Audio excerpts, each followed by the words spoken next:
We will call the meeting to order. We do have a quorum. Thank you to everybody for being here, and I will appoint Shayla as the recorder for the meeting.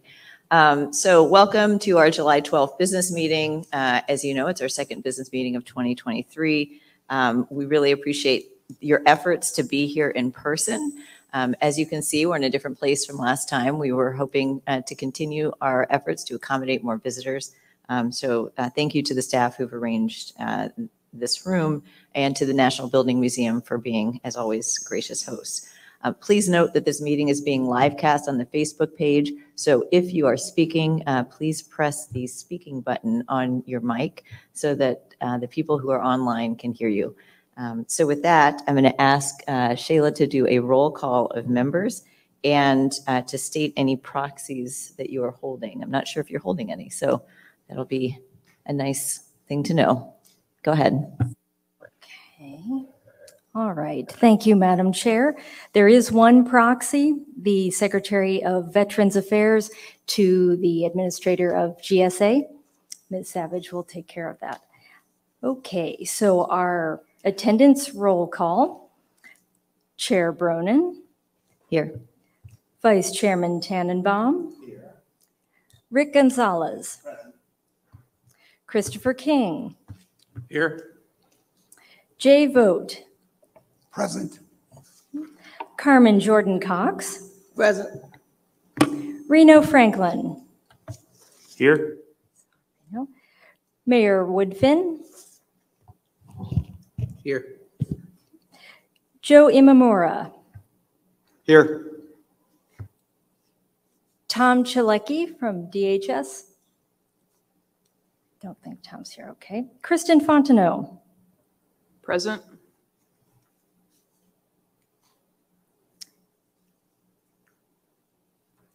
Anna Cohen. Here. Beth Savage. Present. Ramona Bartos. Jay Clemens. Here.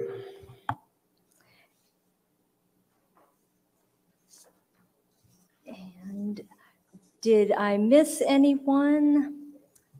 Yes, I did. Chris Coes. Good morning. Right next to me. Here. Good morning. Good morning, Mike Martinez, Department of the Interior. I apologize for a few random lists here. And Shasta Gone. Present. Napo. Okay, Madam Chair, I think we have everyone. Okay, thank you so much. And with that, I'll ask a motion to adopt the agenda. Chairman Franklin has made the motion. Is there a second? Second. Mayor Woodfin seconded. All those in favor? Aye. Aye. Okay, thank you. We will proceed with the agenda in the meeting book. The first thing on that agenda, it's not on the agenda, but I will ask for a motion to second, a motion and a second to adopt the minutes from the March business meeting. Is there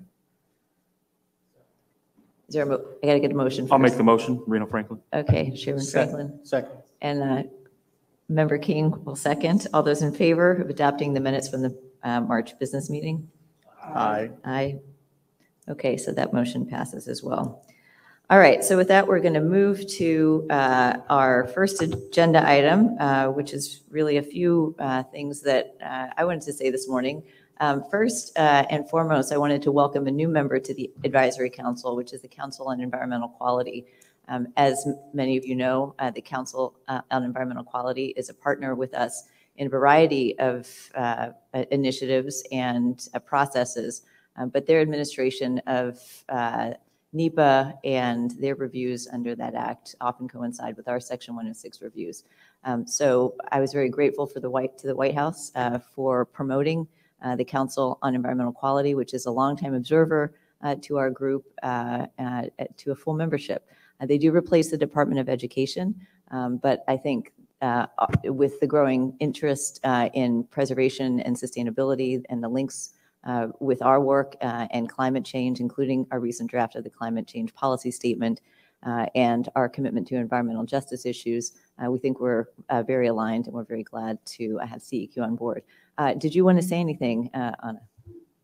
I'll just introduce myself. I'm Anna Unruh-Cohen. I'm the Senior Director for NEPA, Clean Energy and Infrastructure at the Council on Environmental Quality, here on behalf of Chair Mallory, who is happy to have the opportunity to join the board.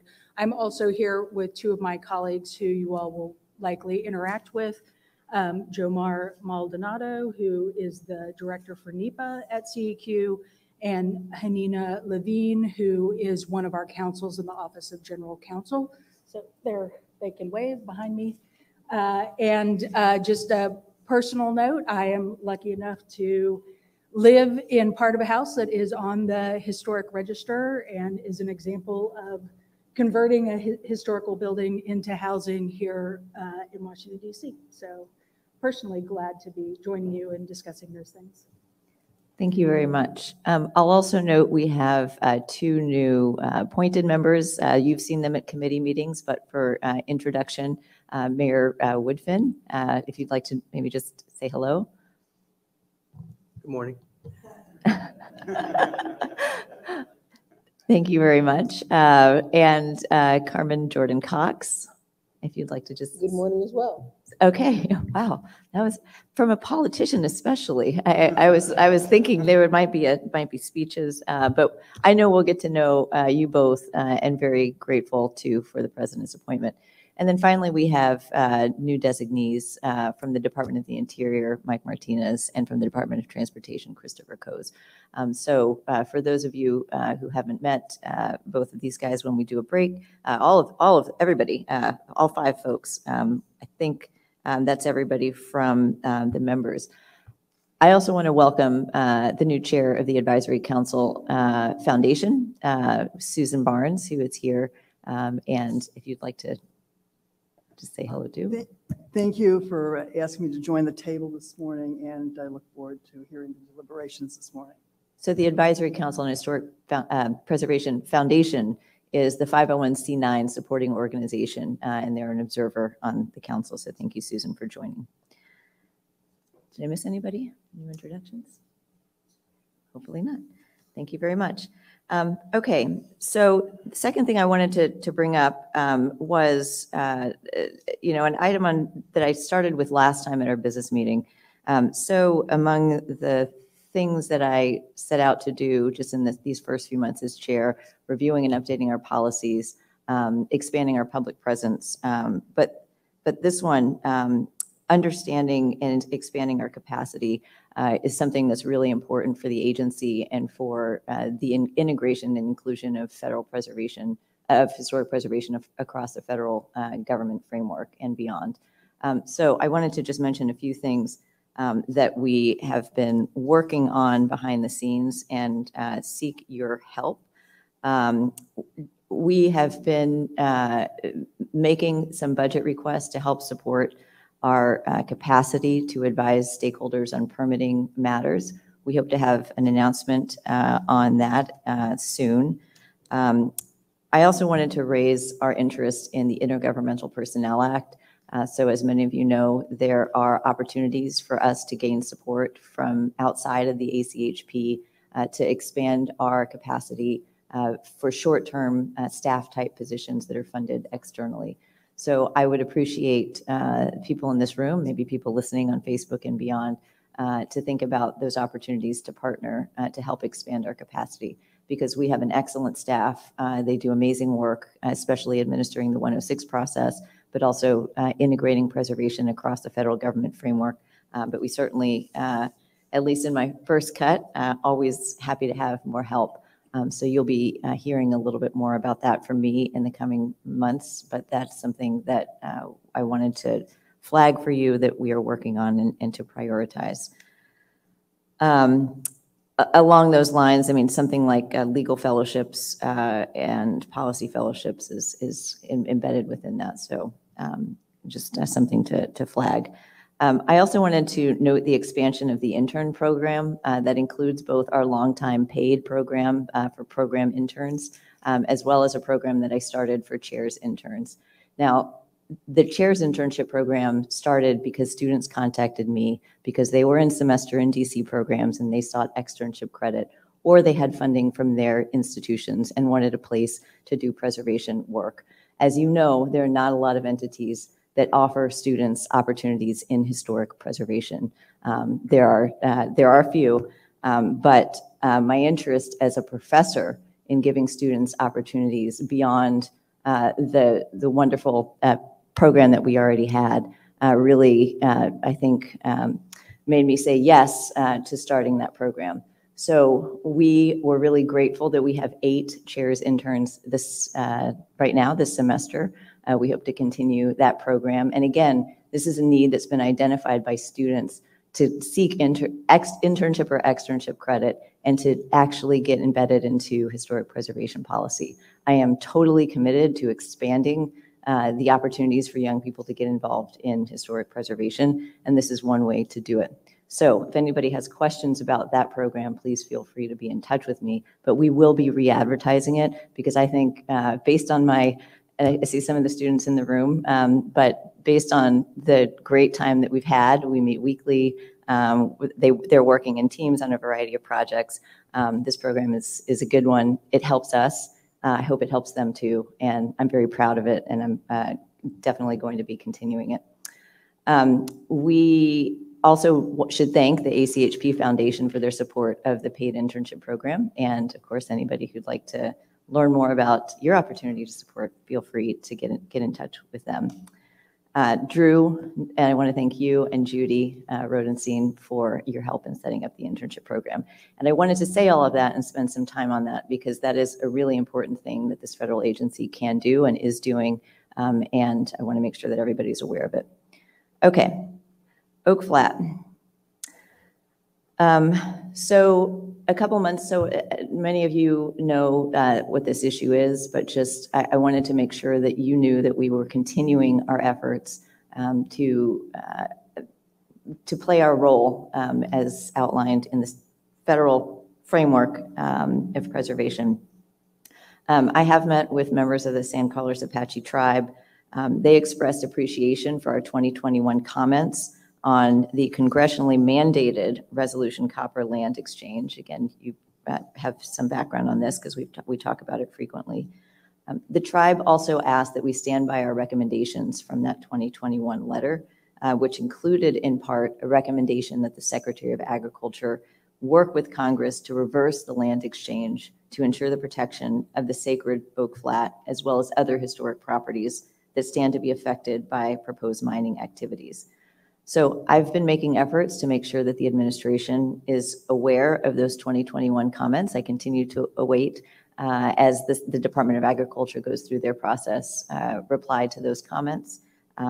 They have to provide a reply before they decide on an undertaking.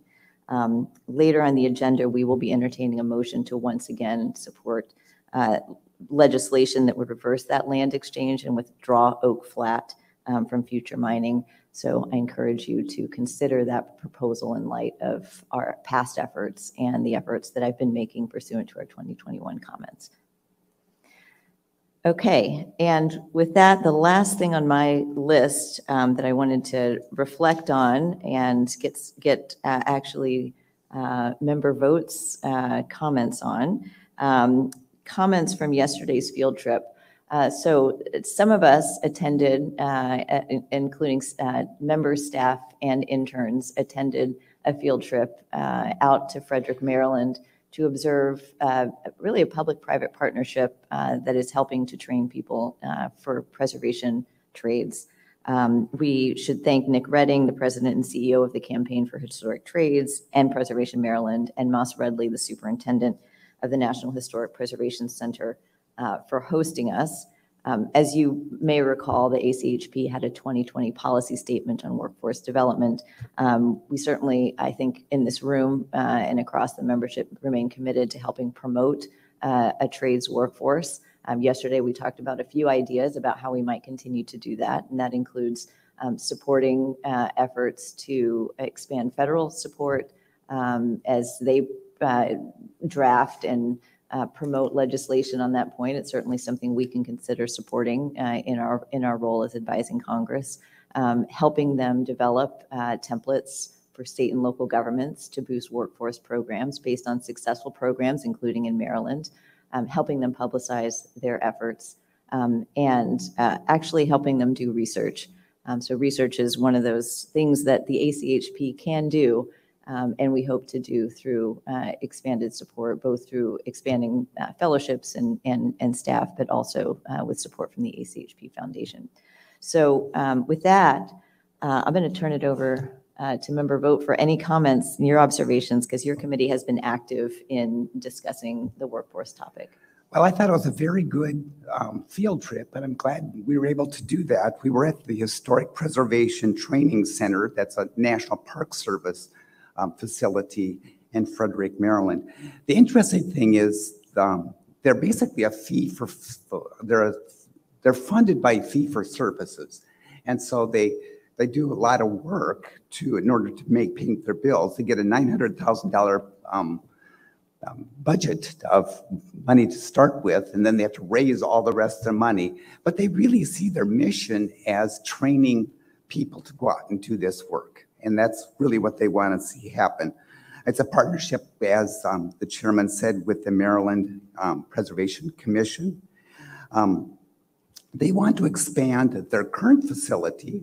I was kind of surprised how small it was. Their current facility and the number of employees, as well as develop regional facilities to help people learn the different trades.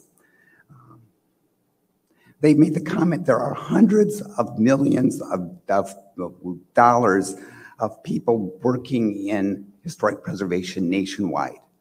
And they're only touching a small part of that. And these are people who want people to know how to do the trades correctly in historic properties. And so that's why the whole idea of expanding and teaching people how to be better workers.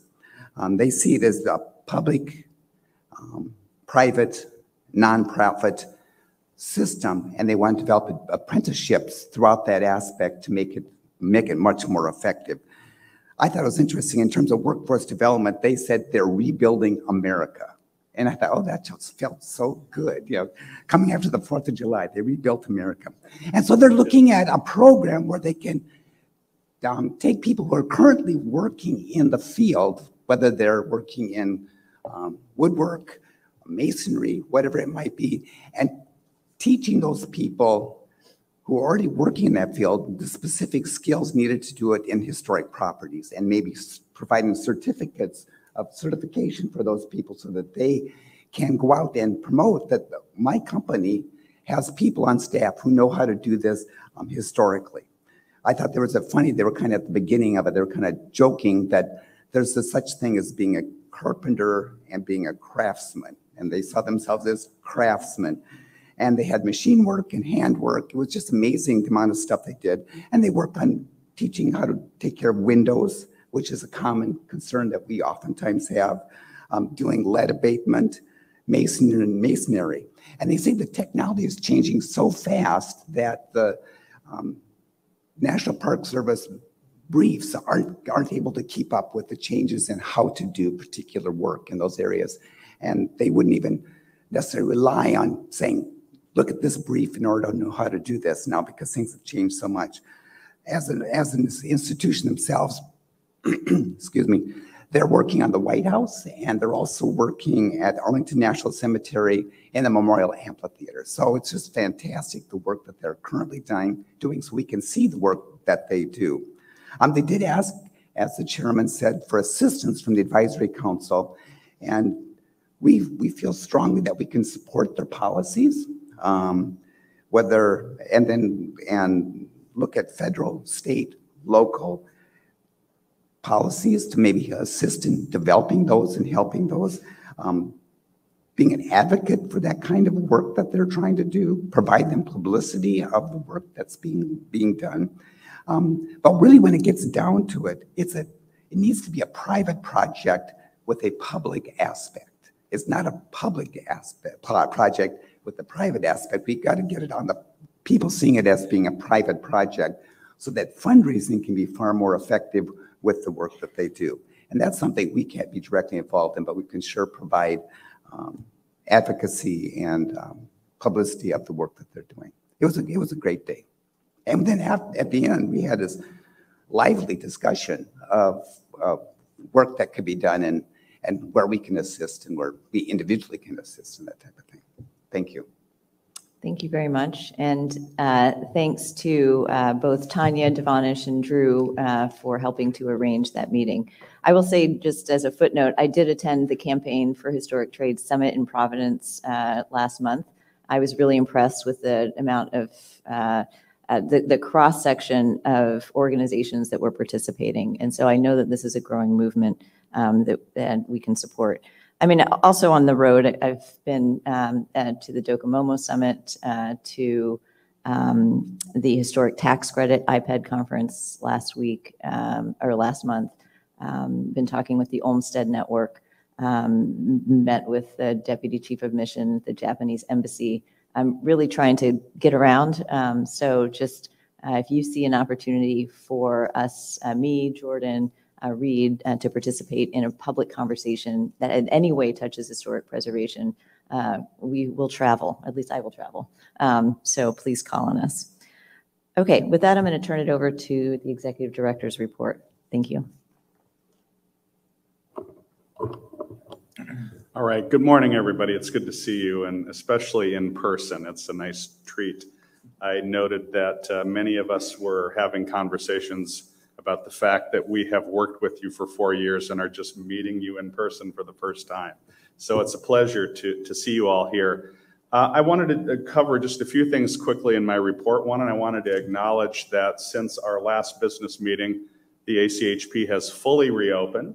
We are in full operations now. Like many other federal agencies, we still have relatively liberal telework policies. So on any given day, it's likely that many of our staff are teleworking, but the offices are open and they are available for you to visit at any time. Recognizing that some of you may have been here sparingly or not very often over the last 4 years, if you'd like to get a tour of the offices after the meetings, I will be around most of the afternoon. If you'd like to come up, I'd be happy to show you around and just give you an idea of how things are laid out in the ACHP. I wanted to just report also briefly on the 2025 budget cycle process. I think as many of you are aware, the President and Congress reached agreement on raising the debt ceiling earlier this summer, and part of that agreement included some fairly specific instructions on federal budgets. And so for the most part, there are pretty clear limits on federal agencies in terms of what their expenditures can be according to that act for 2025. We've had, while I can't tell you the details of our interaction with OMB, I can tell you that I'm reasonably pleased by the interactions we've had with OMB, and so we are embarking on beginning to develop the 2025 budget and submit it in early September. I am optimistic that the administration will support a budget that will allow us to continue with existing operations, and hopefully we're not looking at any painful cuts, but of course that's the administration, then it'll go to Congress and hopefully we'll get the same result there. I also wanted to just report on the progress we're making in recruiting for the Director of the Office of Federal Agency Programs, a really important part of our management team. As you know, I vacated that position about 4 or 5 months ago, and we have been working steadily on recruiting a new OFAP director. We have just finished interviews, and I hope to be making an offer very soon on that. So you absolutely should see a new OFAP director in the seat by the time we meet again in November. I also wanted to welcome Max Sickler, who is our newest Assistant Historic Preservation Specialist. I don't believe that Max is here, but Max has just joined us as an Assistant Historic Preservation Specialist in the Federal Permitting, Licensing, and Assistance section of the Office of Federal Agency Programs. There's a bunch of acronyms. So he's with us in Federal Agency Programs, and we're glad to have him there. And I also just wanted to acknowledge that we are working on a number of other sort of personnel actions, including developing a position description for and beginning to recruit an equity officer. So we're really excited about that, and we hope to be putting that job out for advertisement on USA Jobs and other places as well later this summer. We're making good progress there as well. So really pleased to be looking at increasing staff and not reducing staff in this environment. And so I'll certainly report out to you in the next meeting how things are there. Thank you, Madam Chair. Okay, any questions? Okay, so let's move on to topic 3, which is governance issues.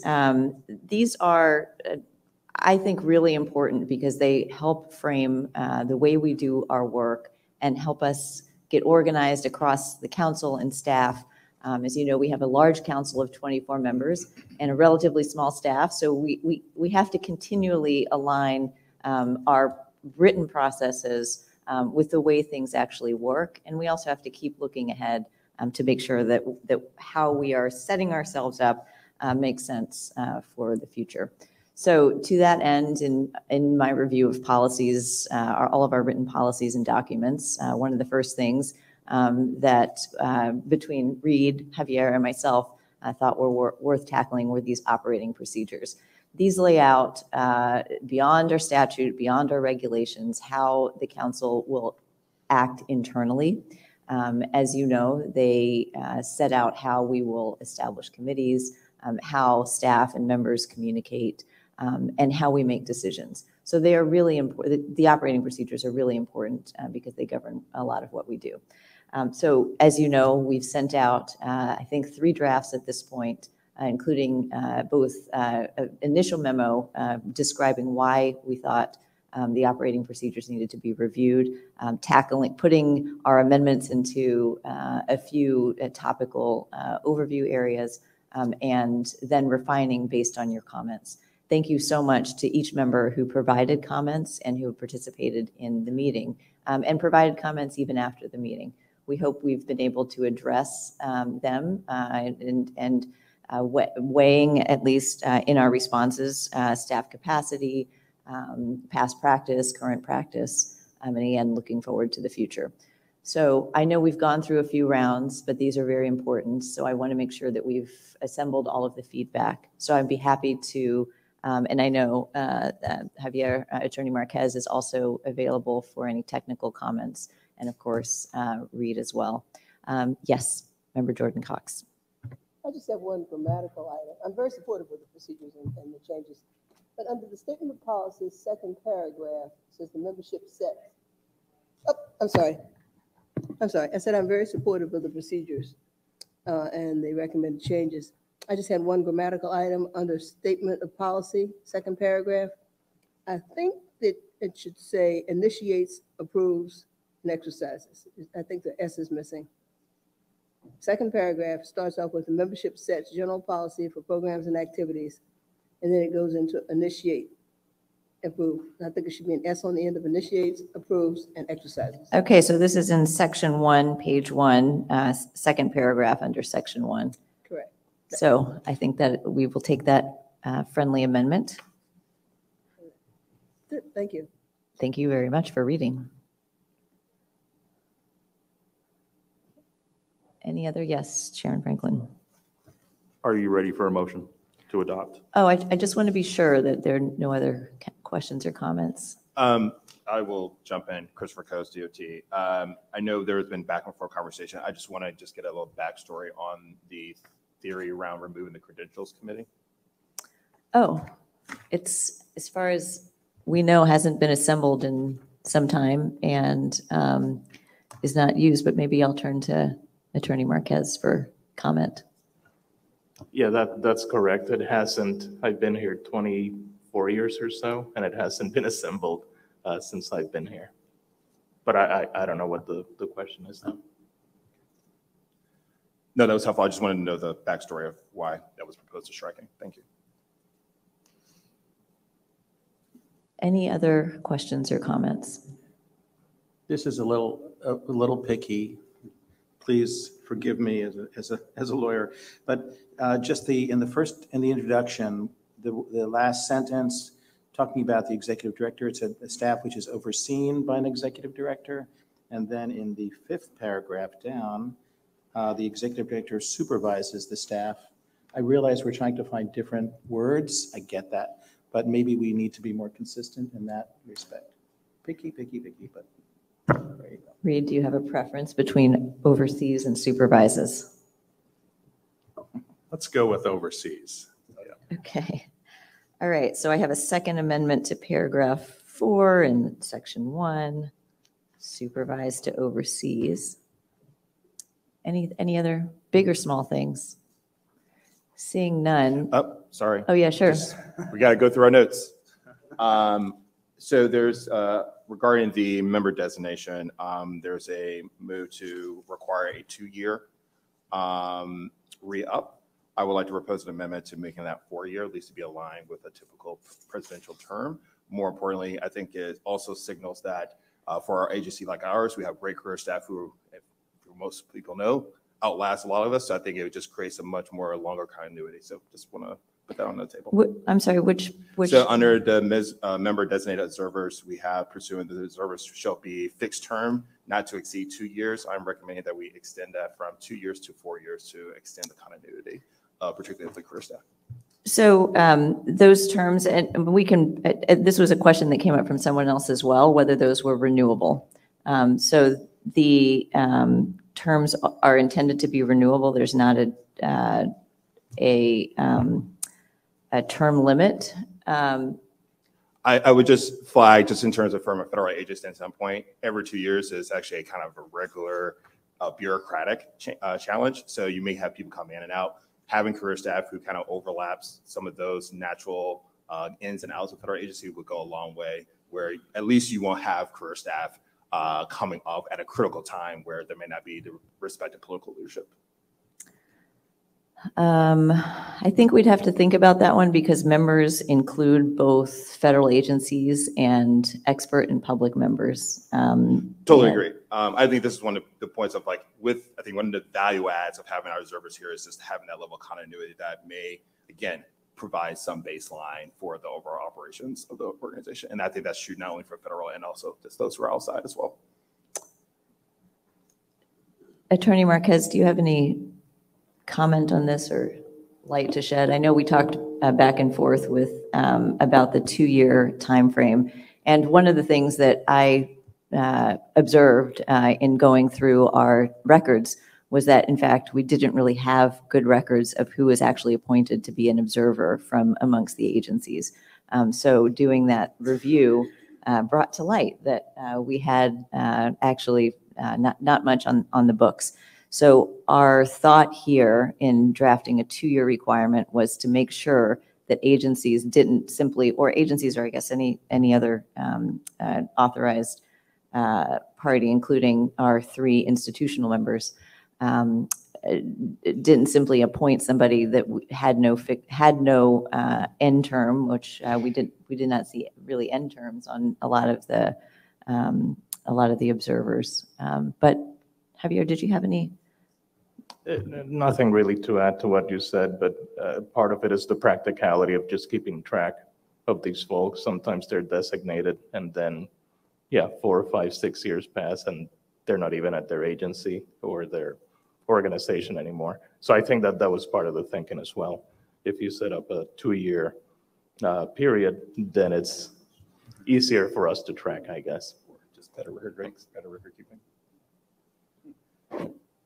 Yeah, if I could, I would just note also in observing the history of chair designated observers that we have on occasion seen designees not show up at meetings as well. I mean, there have been, and I'm thinking, for example, of a federal agency that was designated as an observer a number of years ago and just simply didn't attend. So one of the things I would just note is that by maintaining a 2-year opportunity or a 2-year limit with the chance, as Chair Bronin indicated, to renew, would allow us to reevaluate mid-cycle whether that was still an effective designation or whether the observer was engaging and still wanted to be engaged. So I can see certainly both points, but I think that 2-year review allows us to check in as well and make sure that each party thinks that it's worth continuing. May I ask just a follow-up? Because again, for our agency, it's one I think we stand very strongly on. What I'm hearing from both leadership here is the participation in meetings. Perhaps we can, as administrative, not necessarily in terms of the bylaws, have just administrative policy. If a both designated meeting member doesn't show up for X number of meetings, then there is something that triggers. Chair reaches out directly to that agency to say, hey, you have not had representation, and then that will, versus saying every 2 years, because even in 2 years, you may not have actually an agency participate in those meetings. I think the question here is you're trying to encourage participation, but also make sure you're encouraging continuity. So I feel like there's something that can be done here, at least on the administrative side, to ensure greater participation in the meetings versus creating a more of a bylaw that requires us to have more, challenges on continuity with those career staff who actually maybe, I think in many cases, are participating. Perhaps what we can do is if we do pass this, whatever number of years, we can then set a schedule where we remind federal agency members to simply reappoint people, because right now we're sort of all over the map. Who's designated who, when? Our letters are from sometimes the 2000s. I mean, I don't know. Javier, look back, and we have long time designations on the books. I think when we pass this, maybe what we can do is, again, set a schedule that will put every agency on the same timeline. We can ask them if there are any updates.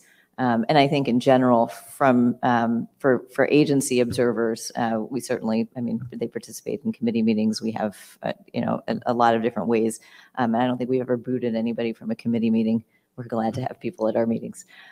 So perhaps if folks don't mind, can we start with the 2-year? Unless there's other concerns about that, see how that goes, and then we can always revisit. Is that okay? And then we will commit to doing the work of making sure that all the agencies are informed, can get their designees and observers in, and then we do that on a regular schedule. Okay, any other comments? Okay, so with that, if you are, our motion, oh, sure, yes. And my apologies, I am speech challenged today, so I will be very brief. I agree about the 2 years.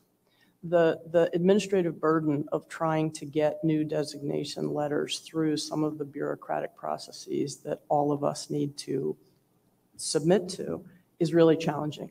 We totally agree that there needs to be full and substantive participation for anyone who is appointed in any role on the advisory council. And I think that the last time that there was really intense discussion about this during my tenure representing on the council about the credentialing committee, there was a lot of discussion about that issue.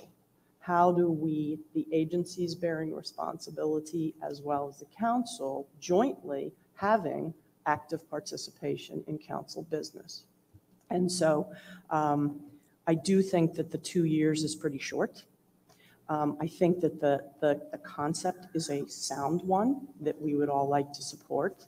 I also think that there is something, as we discuss, like you mentioned, Chair, that there are many letters that are in the files. There are many that are not. Okay, so there's a failure that we need to correct, and that some of the letters are quite old. And I do think it is incumbent upon the agencies to maintain that they remain in force, regardless of the date that may be on the designation letter.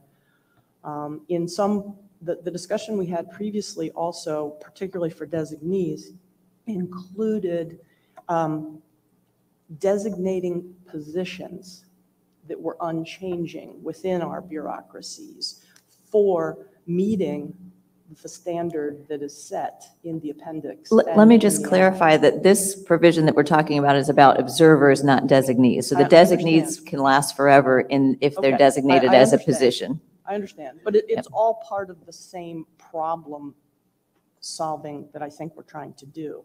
Totally agree, observers should be maintained. It is the responsibility of the federal agency, and I would just say that the 4 years is actually a really And you have a mailbox where updates need to be on the responsibility of the agencies to keep you updated, because we understand the challenge that you have maintaining the list of who's doing what. But the lack of participation, I think, is the core issue that's really here that we need to solve collectively. So there is a provision down in number 4 that says the appointing member or the chairman in consultation with the appointing member may terminate the status of a member designated observer at any time. Perhaps that's enough if there is somebody that's appointed for 4 years and they don't come and we agree that the position has been eliminated or they're no longer in that position. That's something that we can have as a safeguard. So with that, it sounds like, are other federal agencies in agreement that the 4-year term would be better for, at least for agency purposes? I would agree, Beth, with your thoughts on the 4 years. Yes. Okay. So looking at the kind of amendments that are proposed within that section, I think I'm okay with 4 years.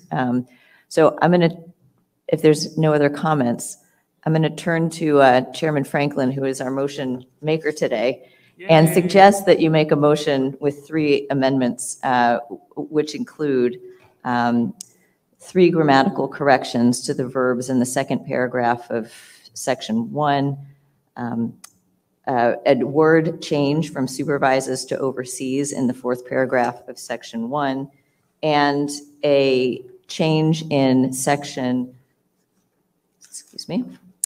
2D1 in the second to last sentence from 2 years to 4 years. Is that your motion? Madam Chair, so moved. Is there a second? Okay, member vote seconds. All those in favor? Aye. Any opposed? Any abstentions? Okay, thank you very much. That's important. This will really help our staff, and we will get back to you on any member follow-up that we need now in accordance with the new procedures. Madam Chair, you have a member has a question. Oh, yes, okay. Question, was the intent to also apply the 4 years to section 2 under the chair designated observer? I do not think that is a good idea, and the motion already passed, so. I just wanted to make No, sure. I think there are differences because a chairman designated observer is usually an interested person or somebody who might bring something to a particular conversation, let's say the workforce conversation or the any other initiatives that we might have. Thank you. I just wanted to be clear. Thank you. Thank you very much for raising that. But I think we can move on. Okay. Chair, sorry. The operating procedures actually require a roll call. Roll call vote. So Okay. I'm sorry. Shayla, roll call vote. Okay. Voting on the operating procedures with amendments. Vice Chairman Jordan Tannenbaum. Rick Gonzalez. Yes. Carmen Jordan Cox. Yes. Christopher King. Yes. Jay Vogt. Aye.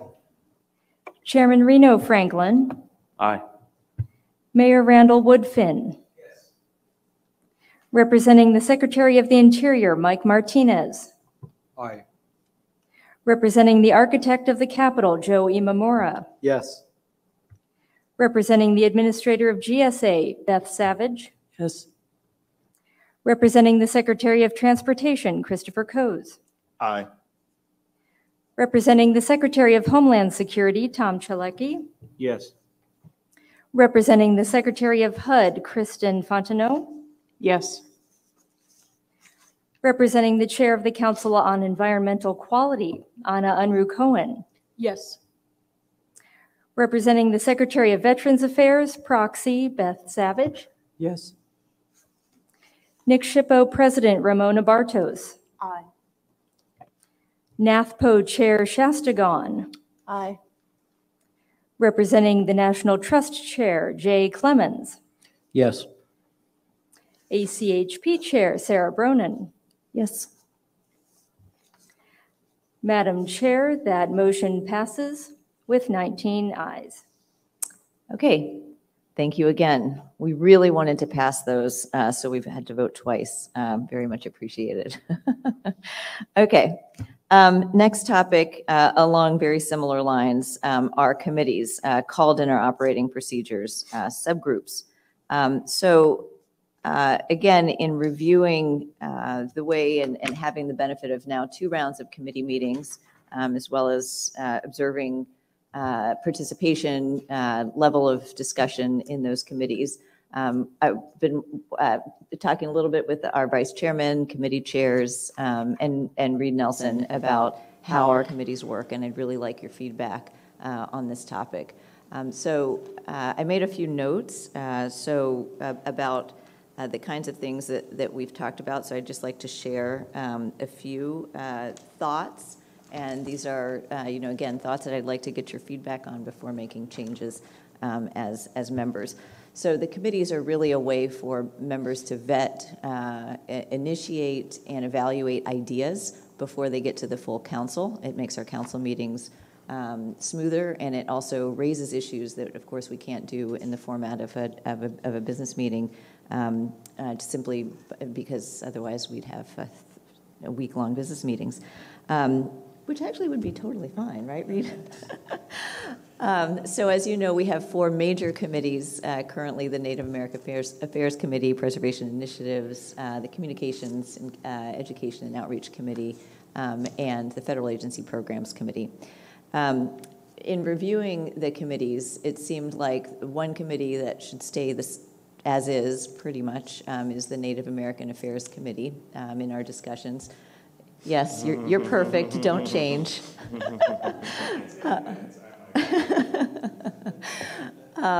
Their role cuts across a lot of different committees. Of course, they generate ideas, advise on policies, serve as liaison to tribal communities, and also help to facilitate our relationship with Salish Kootenai College and other institutions of tribal education.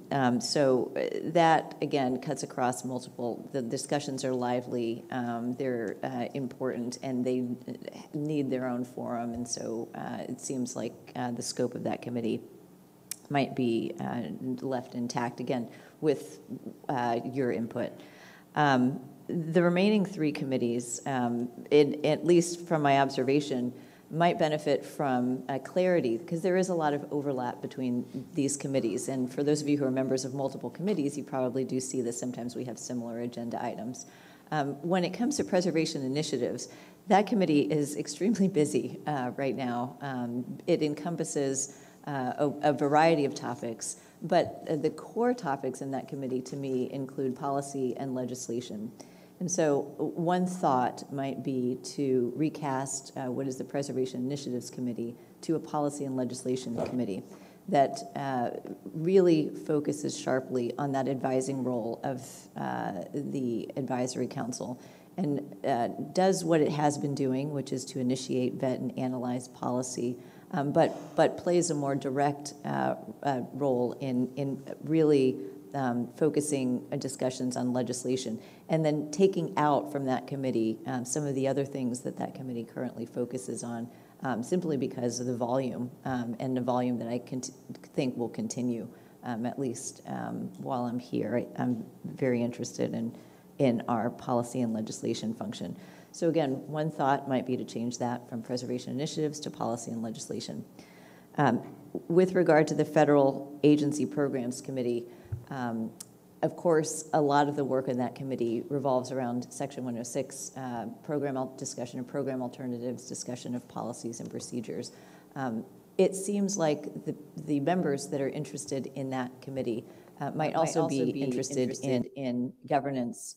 One of the things that I found with our discussion of operating procedures, which of course deserved discussion by the members as a whole, but there was no home to really send it to a committee and say, can you review this first? Can you look at these procedures and really go through them? So it did end up being a discussion of the whole but it would be nice to have a committee that focuses on governance as well. So recasting that committee to a regulations and governance committee, or a committee that really, again, focuses sharply on 106 issues, program alternatives, procedures, the guidance that we have committed to enhance, as you'll hear later today, and as we already discussed at our committee meetings, we are going to be producing, in lieu of amending regulations, producing updated guidance. Who's looking at that? I think it's a committee on regulations and governance. And then finally, the Communication, Education, and Outreach Committee. Our new chairman of that committee, Monica Rhodes, is not here today, but she was involved in these discussions. And we're thinking of that committee as going beyond what it has long done, but including some of those public-facing programs that have previously been in the PI and OFAP committees, and pulling them in to make the CEO committee more robust.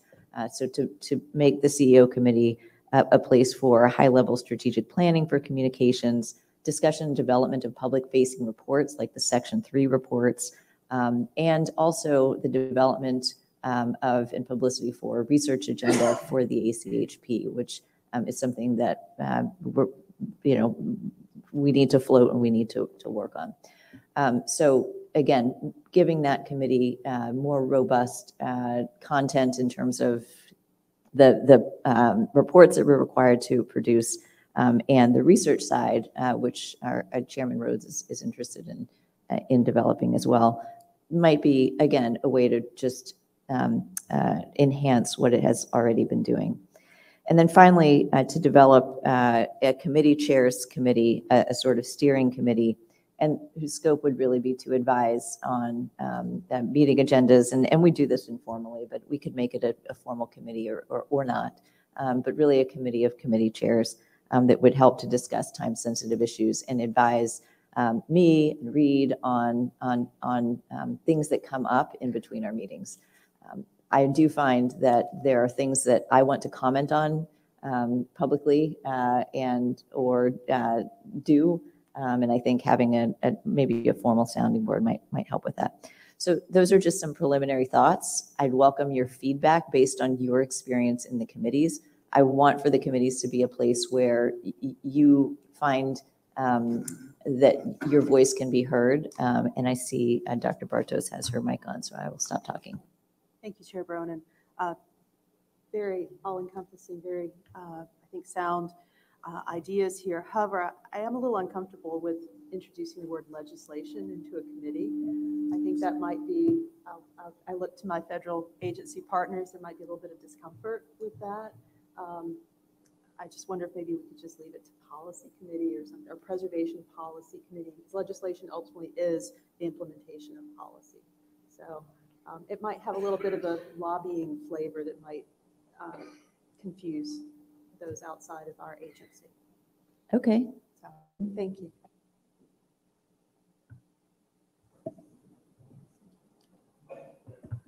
Thank you, Madam Chair. I think these sound like really helpful changes to advance some of the goals of the Advisory Council, particularly assigning the research and calling it out as a priority in the committee name, maybe. But I needed clarity. Did you also say the establishment of a steering committee as a fourth committee? That was a question. I'm sorry, I didn't understand committee it. that's a steering committee? Is that what? I'm sorry, I didn't hear you again. Okay. Is there a fourth committee that's a steering committee? Is that what you were suggesting? So there are 4 committees currently, and one option might be to, fifth committee, sorry. To have Yeah, a fifth committee that's just an assembly of the committee chairs. It's already something that's that I hope to rely on more as our committee chairs. If folks think that it's worth calling that a committee, happy to do that. Well, I welcome these changes to focus on policy research, and I think the steering committee idea is a great one. So thank you. Yes, member vote. Madam Chair, as chairman of the Federal Agency Programs Committee, I think this is actually a really good restructuring or more of a clarification. because it definitely is a Section 106 committee that we work with, but at the same time, we're working on program alternatives, we're working on guidance, and we've got a fantastic staff. But the other thing is that we always have a robust agenda because we've got lots of stuff to cover. And fortunately, we've got a really good staff. And I look at it as like licensing side and land managing side. And so we've got a lot of things going on. So I think it's a good move, and I have no problem with a new name change, but our agenda will remain pretty 106 focused. Thank you. Thank you. Chairman. There we go. Sorry. Well, first, thanks for talking to us about this, coming and discussing it with the individual chairs of the committees. I found to be really helpful. Thank you for putting vice chairs onto our committees. I don't think people realize how much of a help that actually is. I wish I had that going through COVID.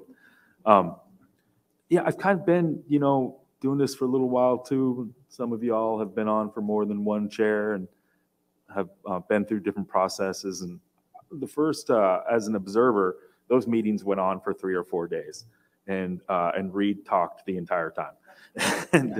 and he has since built up a canon of good jokes and humor, but back then it wasn't so much. So I would just say that, the work of the committees is really where a lot of the work gets done. It's what keeps us able to come here and not, spend incredible amounts of time at these tables. I know that our Native American Affairs Committee, we're busy. And the one thing I do, especially coming into fire season, is respect everybody's time that comes and sits in and listens and participates. For those of you that do, God loves you. If you haven't yet, there's still time. So I would just say that I support the changes, the reorganization, and appreciate leaving tribes to ourselves to get this right, because I think we finally are here at the Advisory Council. So thank you. Thank you.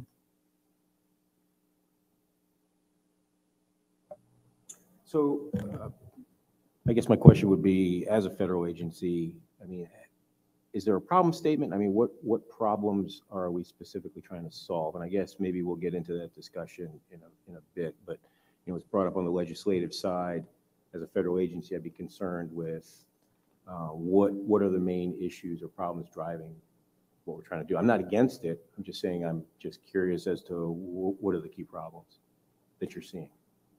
Yeah, so that's a great question. I don't know if your question was specific to legislation, but as you know, the Advisory Council has opined on legislation. It's part of our statutory responsibility to advise Congress. So we do submit letters. We do, and of course, you'll see some on the agenda. That said, happy to take legislation out of the title to, kind of make it, and maybe not say that we are implementing our own legislation or trying to get too involved in that process. More broadly, a reason to discuss this committee framework is that first, there, in my observation, has been overlap between committees. That is helpful because we get different perspectives, but it means that members have to, if they're interested in particular topic, they have to join multiple committees. And to Chairman Franklin's point about people's time, people in the council may be very interested in policy or very interested in 106 or very interested in the research and public function of the agency. And this way they might have an easier time choosing. Another thing is that I guess I would say the substantive discussions have not been equally distributed among the committees. Some committees tend to report out more than other committees. And what I would like to do in taking the vast knowledge that's in this room from the 24 council members and our observers is to use the limited time that you have to interact with us to be sure that you are engaging at the highest levels of substantive discussion and not necessarily getting reports back. You will get the reports back, but they will just come in different forms. They will come in written form, or if you're interested in a particular issue, one-on-one with the staff participating in that issue. So I think it's also to help elevate the level of discussion across all of the committees. And also to give a couple of things that weren't clearly in, so I guess the third reason to discuss this is to give a couple of functions that were not clearly within a particular committee, a home. And I'll just, two of those functions are that research function that I hope to boost, and I lost my train of thought. What was that? Right. Okay. Let me just go back to, but governance. Yes, the governance function. So things like when we are reviewing ourselves, we are this discussion could have been a great discussion to start in a committee, but we don't have a committee that's clearly about these kinds of discussions. So a sort of internal processes committee, people interested in process will join that committee, and then we can all talk about that. Thank you. Anything else? So I'll work with Reed and the office directors to write this out and then circulate it around. You just got a copy of the new subgroups. It sounds like we may have a refreshed copy of that. And I will do the same thing I did last time, which is to ask you as members to self-assign to the committees that you're interested in based on the new scopes. You can put yourself on, take yourself off committees. Of course, I am happy to accommodate that participation. Okay, so I think we should move on to topic 4, policy issues. And you can see we already started to group our agenda in the way that we've just discussed, framing the committees. I will start with item A, and maybe we'll get to item B before a break. But let's see how far we get on this first discussion, which I think will be robust. So I think I'm turning it over to the chairman of the current Preservation Initiatives Committee, Rick Gonzalez. He's going to summarize the committee's consideration of draft legislation and propose that the ACHP comment on particular bills. Thank you. Thank you, Madam Chair, and thank you, Drew and Ramona, for being the vice chair last week when I was out of the country. And as you just mentioned earlier, it's great to have vice chairs. You know, they really cover your back. Thank you. So last week, the committee discussed 4 bills. We have 4 of them, 4 motions today, which are addressing preservation issues that the ACHP has advised in past Congresses. And details of the bills are available in tab 1 of the meeting book. There was consensus among the committee members to advance motions of each of the bills for consideration by the full membership. So starting with motion number 1, addresses the Historic Preservation Fund Rehabilitation Act, which would authorize the HPF for an additional 10 years and increasing annual amount of money to the deposited in the fund of $250 million. Sounds pretty good. It would not permanently authorize the HPF as the ACHP has previously supported. However, prompt passage of the bill would ensure needed action before the current authorization ends in September, so it's critical. The PI committee recommends adoption of the following motion. Move that the ACHP supports the Historic Preservation Fund Reauthorization Act, H.R. 3350, urges that further consideration be given to permanent reauthorization, and directs the chair to so advise the Congress. Second. Committee motion does not need a second, right? It says here that you'll ask for a second. We do need a second? Okay, so who seconded? Okay, thank you. I'll second as well. If that's I saw member Jordan Cox's hand first, so I'm gonna give that one to her. Okay, great. So is there discussion? Yes. Thank you, Dr. Gahn. Go ahead. Yes, thank you. You know, from NAFCO's perspective, of course, as we discussed in the committee meetings last week, we are, of course, wanting to make sure that there is funding in place for our work, for TIPOs, and for all of the work that is done by the SHPOs. And we also understand, you know, the urgency because of the expiration of the current authorization in September. But, you know, nonetheless, we are, hoping that there might be alternatives, that there's going to be more equity in potential other suggested legislation. And we want to make sure that, we are not, I'll say, jumping the gun a little bit when there is the possibility of other options. We don't want the ACHP to be, wetting itself unnecessarily when there may be other choices that we can make when it comes to legislation, which is not to say that anything is going to be set in stone with a motion to support that we might make today. But basically what I'm getting at is that for NAPCO, at least for the current motion, we plan to abstain on the motion. We're hoping that there's going to be an alternative for the expiration of the current authorization that would provide for a more equitable level of funding for TIPOs, which of course is what we're most interested in protecting, while also supporting historic preservation writ large. So I wanted to have the opportunity to explain why we are taking that position, and that's what our vote will be on this motion today. Thank you very much. Other comments and discussion? Do either of you have any comments or thoughts? No, we're happy that we're getting the request for 250. It's always better, I think, to ask for more money if we can, because we do have needs. And I do want to say something. As I was the chairman for a short term as Jordan, but we were in a temporary position. We were just filling in and basically Reed, you were doing most of the work. But we have now a permanent chairperson, with Sarah, and she's going to need staff.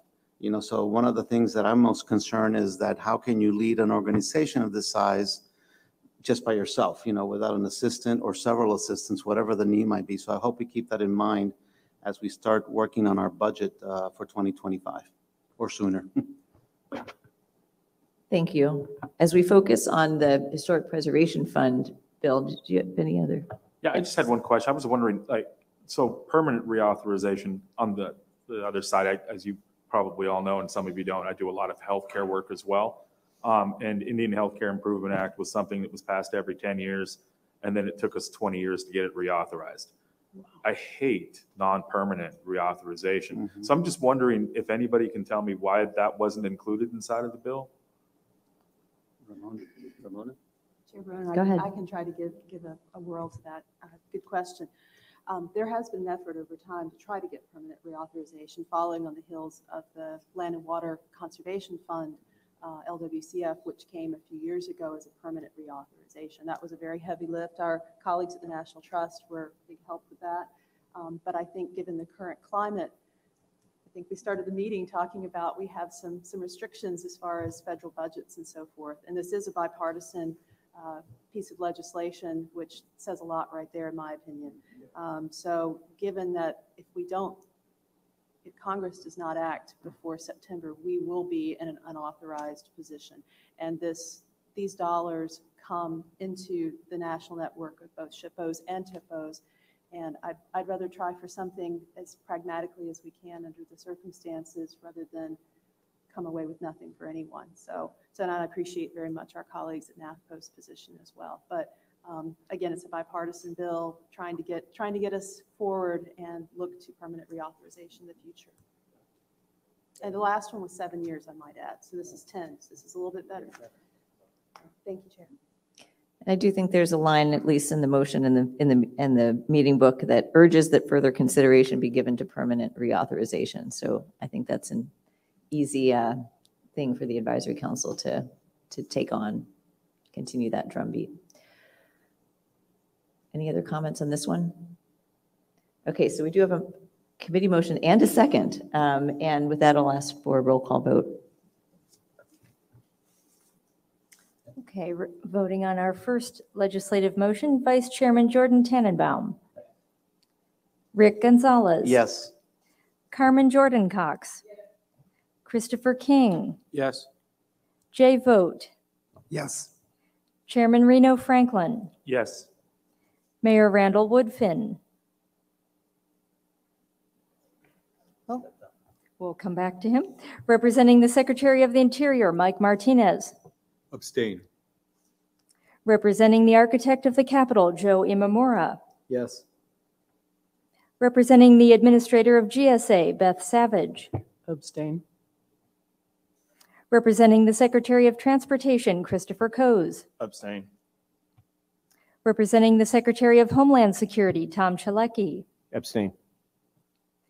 Representing the Secretary of Housing and Urban Development, Kristen Fontenot. Abstain. Representing the Chair of the Council on Environmental Quality, Anna Unruh-Cohen. Abstain.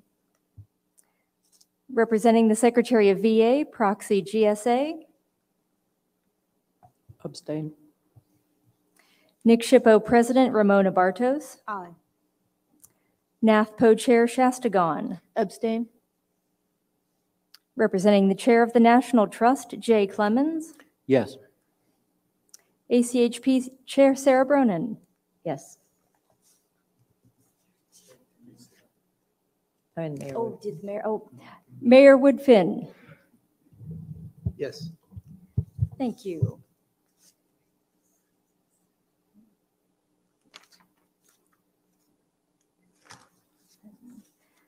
Madam Chair, the motion passes with 11 ayes. Okay, thank you very much. Let's turn to our next item. Thank you, Madam Chair. Motion number 2 addresses the Historic Tax Credit Growth and Opportunity Act, also known as the HTC GO Act. The bill would enhance the existing historic rehabilitation tax credit. Among other things, it would benefit smaller projects, increase the number of buildings eligible for the credit, and make it easier for nonprofits to use the credit.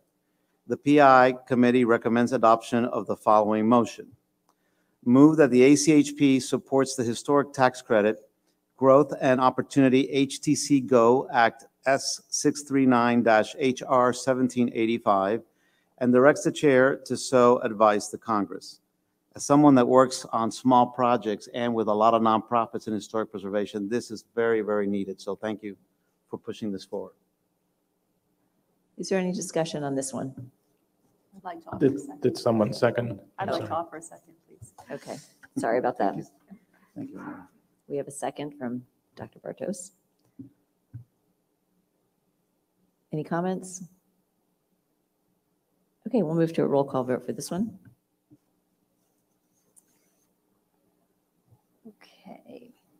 Okay, motion number 2, Vice Chairman Jordan Tannenbaum. Yes. Rick Gonzalez. Absolutely, yes.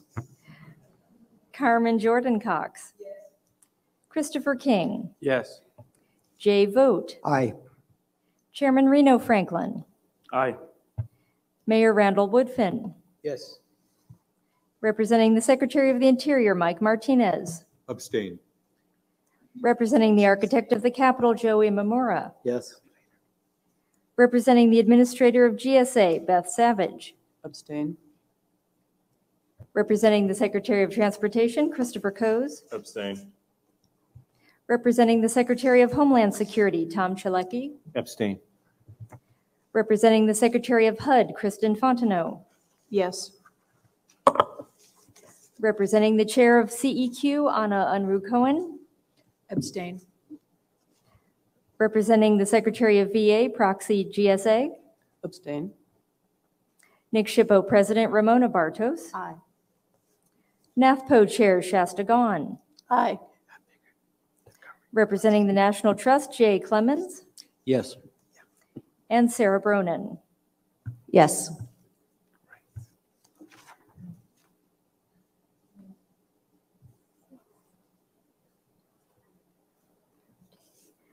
Madam Chair, the motion passes with 13 ayes.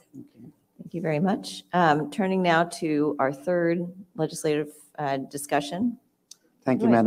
Thank you, Madam Chair. Motion number 3 addresses the Save Oak Flat from the Foreign Mining Act. Section 4 of the bill would repeal the 2015 legislation mandating a land swap between the Forest Service and a copper mining company that would lead to destruction of Oak Flat, a highly important religious and cultural tribal site. The provisions of Section 4 also would withdraw the area from future disposal or mining use. The PI committee recommends adoption of the following motion. Motion that the ACHP supports the provisions of Section 4 of the Save Oak Flat from Foreign Mining Act, H.R. 1351, and directs the chair to so advise the Congress. Is there a second? There is. Okay. NAFPO Okay, seconds. okay, sorry. I didn't hear where it came from. So from NAFPO, discussion. Okay, this is one we've seen before too. We'll go to a roll call vote, seeing no discussion. Okay. Motion number 3. Vice Chairman Jordan Tannenbaum. Yes. Rick Gonzalez. Yes. Carmen Jordan Cox. Yes. Christopher King. Yes. Jay Vogt. Aye. Chairman Reno Franklin. Aye. Mayor Randall Woodfin. Yes. Representing the Secretary of the Interior, Mike Martinez. Abstain. Representing the Architect of the Capitol, Joey Mamura. Yes. Representing the Administrator of GSA, Beth Savage. Yes. Representing the Secretary of Transportation, Christopher Coase. Aye. Representing the Secretary of Homeland Security, Tom Chalecki. Yes. Representing the Secretary of HUD, Kristen Fontenot. Yes. Representing the Chair of CEQ, Anna Unruh Cohen. Abstain. Representing the Secretary of VA, Proxy GSA. Yes. Nick Shippo, President, Ramona Bartos. NAFPO Chair, Shasta Gon. Aye. Representing the Chair of the National Trust, Jay Clemens. Yes. ACHP Chair, Sarah Bronin. Yes.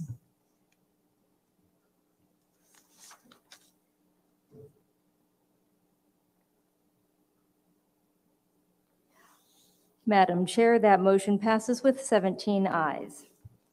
Okay, thank you. And turning to the last item on Chaco, go ahead. Thank you, Madam Chair. Final motion number 4 addresses the Chaco Cultural Heritage Area Protection Act, which would prevent future leasing and development of oil, gas, and minerals on federal lands within a 10-mile buffer zone around the Chaco Cultural National Historic Park, a UNESCO World Heritage Park site. It would make permanent the 20-year moratorium on such activity recently announced by Interior Secretary Haaland. The PI committee recommends adoption of the following motion. Move that the ACHP support the Chaco Cultural Heritage Area Protection Act, S1404, HR 3062, and directs the chair to so advise the Congress. Is there a second? Chairman Franklin seconds. Thank you. Discussion? Yes. Thank you, Madam Chair. Notwithstanding the administrative decision by the Department of the Interior for a 20-year withdrawal, I will be abstaining on the recommendation for this bill for a permanent withdrawal, absent a statement of administration policy. Thank you. Thank you. Any other comments? Okay, with that, we'll call for a roll call vote on this one. Okay, 4th motion. Vice Chairman Jordan Tannenbaum. Yes. Rick Gonzalez. Yes. Carmen Jordan Cox. Yes. Christopher King. Yes. Jay Vogt. Aye. Chairman Reno Franklin. Yes. Mayor Randall Woodfin. Yes. Representing the Secretary of the Interior, Mike Martinez. Abstain. Representing the Architect of the Capitol, Joey Mamura. Yes. Representing the Administrator of GSA, Beth Savage. Yes. Representing the Secretary of Transportation, Christopher Coase. Yes. Representing the Secretary of Homeland Security, Tom Chalecki. Yes. Representing the Secretary of HUD, Kristen Fontenot. Yes. Representing the Chair of CEQ, Anna Unruh Cohen. Abstain. Representing the Secretary of VA, Proxy GSA. Nick Shippo, President, Ramona Bartos. Aye. NAFPO Chair, Shasta Gon. Aye. Representing the National Trust, Jay Clemens. Yes. ACHP Chair, Sarah Bronin. Yes.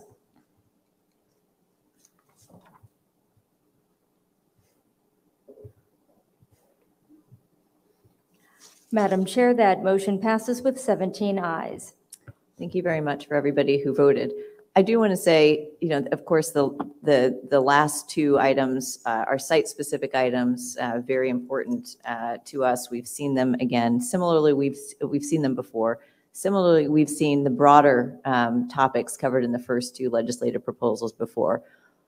One thing that I think the ACHP can do is to help convene discussions that will move us beyond the things that we've done before and we know we need to do as preservationists, or at least as a council supporting historic preservation, but generate new ideas for legislation and policies, new policy ideas. I think part of that can come from the climate change policy statement we just passed.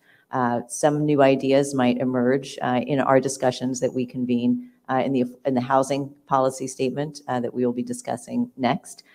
So I just wanted to say that it's really nice to see that we continue to be consistent in our support for things that we have seen before, but it is also time for us to generate new policy ideas. And I know that our staff and the council is working very hard to do that, consistent with the administration's priorities. And again, all of the things that we know we need to do. So with that, I guess call for more work for ourselves. I want to propose a quick break. We can come back and start with agenda item 4B, but let's try to keep it to 5 to 7 minutes and we'll can reconvene. So thank you for returning. This is the topic, the policy statement on housing and historic preservation. So I wanted to thank Ramona for leading the Preservation Initiatives Committee last week. Thank you to members for reviewing this. I'll turn it over to you, Ramona, to make any comments about this item. Thank you, Chair Bronin. It was a really great discussion. Again, that committee is pretty active. There's not shy individuals there at all. And I think we saw a lot of opportunities for that's this issue, and also to recognize there's a lot of this work going on currently. There's a lot of historic tax credit work that goes into affordable housing, a lot of practitioners, I'll say, applicants for these kinds of programs. They're also dipping into the LIHTC, low-income tax credits, and so layering those. So again, we're very keen to identify more opportunities for potentially policy adjustments to help further that kind of work as well. So a lot more I could say, but we have time constraints, I know. Great, thank you. So for those of you who had a chance to review the draft outline that you received in the meeting book, we are encouraging member feedback on that outline by July 24th. We do have an existing statement on affordable housing and historic preservation. Our proposal is that this become a statement on housing and historic preservation and broaden beyond the federal government focus of the current statement. So to align our housing policy statement really with the climate statement that you all just voted to adopt. So I'll take any input on the current draft. I know you're probably still reviewing it, but we're happy to take any input, comments, questions, discussion. Madam Chair, just a quick Sure. comment.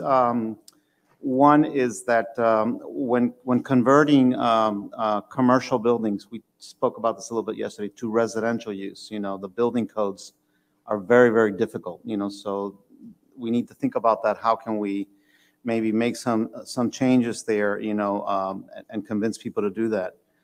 In Florida, we have 2 exceptions to the building code. We have one for old buildings, and we have one that I use a lot, which is for historic buildings. It's a chapter on historic buildings. And I'm not sure if other states use that or do something like that, but that would be helpful. And then also addressing this conversion issue that we have from commercial, which is happening a lot now, right? The churches and old office buildings that are being converted to residential, triggering all sorts of other requirements, fire codes and other issues. Great, thank you. Any other sort of big picture comments in the outline? Yes, Ms. Fondo. So the Department of Housing and Urban Development recognizes as part of our core business the criticality of affordable housing. We struggle with balancing that against several of our other requirements. And some of those, of course, are the necessary and critical preservation role that we play in that space. Just yesterday, I attended a White House summit on affordable housing and the climate crisis. And it was a great conversation with leaders from across the country talking about these very challenges. I would encourage us as we continue to work through this, and certainly we will submit comments by the deadline, to ensure that as we think about a national policy statement on affordable housing and historic preservation, that we do also ensure that the climate realities and the challenges that we are facing in that space are not absent to that broader conversation. I know that the climate policy is a very important policy in its own right for lots of critical reasons, but certainly when we think about affordable housing and we think about continued use, reuse, rehabilitation of housing across the country, that is butting up against some of the critical climate conversations as well, including such issues as flood risk, increased flood risk, and some of those decisions that I think really warrant further dialogue in this policy if possible as well. Thank you. I think this is an excellent point, and thank you for referencing the climate statement that we just made. I will point out that I don't know that the advisory council was invited to that affordable housing and climate summit. And I, not to sort of, put this on anybody in particular, but I will throw it out open to the world to say that if you're involved at a high level in agency discussions where discussion about historic preservation can play a role and can be relevant, please invite us. We're here. We have expertise. Reed and I, we're not just pretty faces. We can bring something to the conversation. And so I would say, especially at that intersection of housing and climate change, we think of preservation as being a climate change solution. We also recognize that some of the ways that we've thought about historic preservation in the past have hindered our response to climate risk. We acknowledge as much in the statement that we just passed. And so, when we're continuing to have these conversations, we have talked with so many preservationists across the country about potential solutions, and we want to be a part of conversations about solutions. So at the risk of, trying to invite ourselves to all the parties, we welcome the chance to continue that conversation with you. We'll certainly integrate it into this policy statement. And we, of course, welcome HUD's comments, as well as, of course, the comments of other agencies, many of which actually do engage in housing across the board, the Department of Defense, in particular, Veterans Administration. So we know that many of you do engage in these issues, and you do run up against historic preservation opportunities and challenges. So we want to hear about those. We want to integrate this into this policy statement and use this policy statement to guide our agency's participation in federal agency-wide conversations. So I'll just make that into a broader plug to say we're here. This is what we're supposed to help do, is to talk with everybody about these issues. Other comments? Yes, Dr. Ron. Thank you. So I live in a house that was built in 1919, so I feel like I'm doing my part. And I'm sorry that I missed yesterday's field trip, because tomorrow morning at 8 a.m. I'm meeting a historic window rehabilitation specialist to rehabilitate the termite and dry rotted windows in my 1919 house. So that's great. But from the tribal historic preservation side of things, I will also note that I have found Kumeyaay artifacts in my yard, and that my house was built at a time where there was no historic review required for building that house. And so I think our policy statement needs to be clear that not only when it comes to repurposing historic buildings for potential housing, but also when new housing and low-income housing in particular is being proposed to help address this crisis, that we don't overlook the need to continue to do robust consultation with tribes.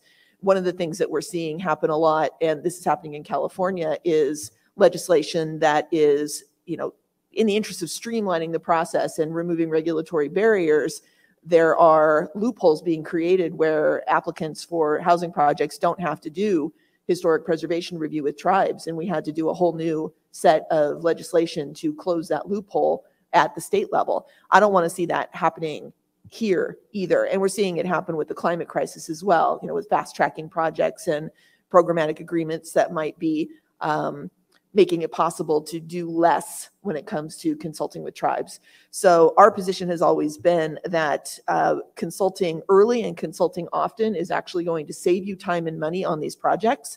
And I think it's important that that be a part of our policy statement, that we are not supporting housing at the expense of tribal sacred and historic sites. Thank you. Yes. I see I came at just the right time, so thank my staff for kicking me off of my own call outside briefly.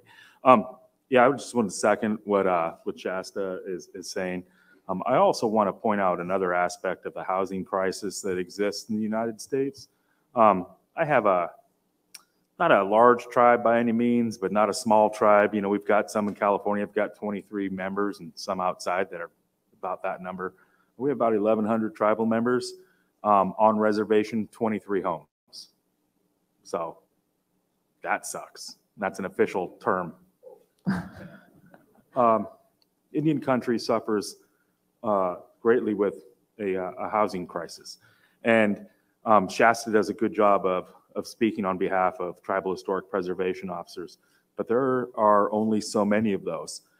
For a majority of the tribes in the United States, those housing dollars, that consultation goes to the SHPOs, who do a good job. But at the same time, that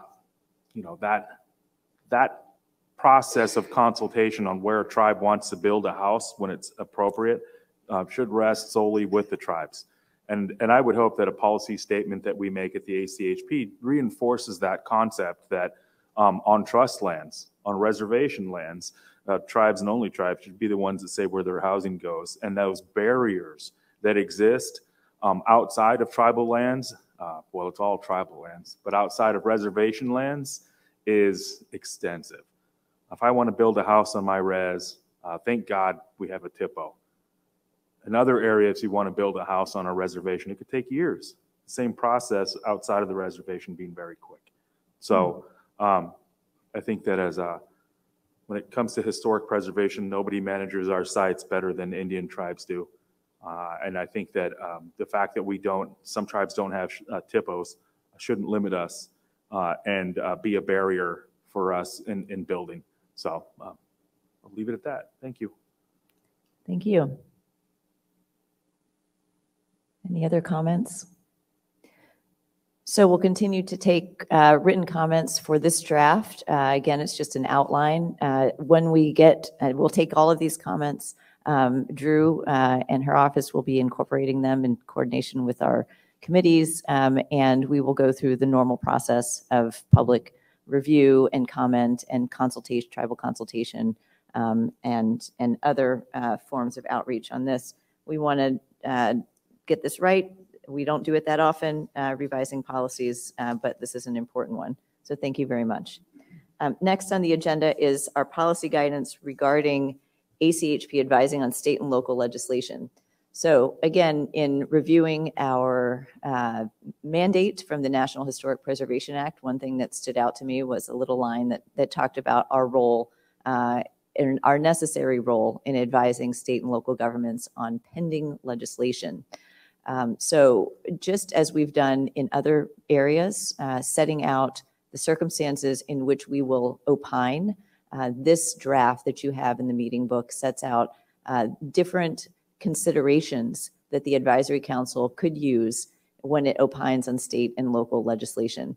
We had an example of this in the Florida legislature that Member Gonzalez has spoken about at committee meetings and otherwise. An opportunity for potential opportunity for the ACHP to have weighed in on a state proposal that might have affected the federal historic preservation legal framework.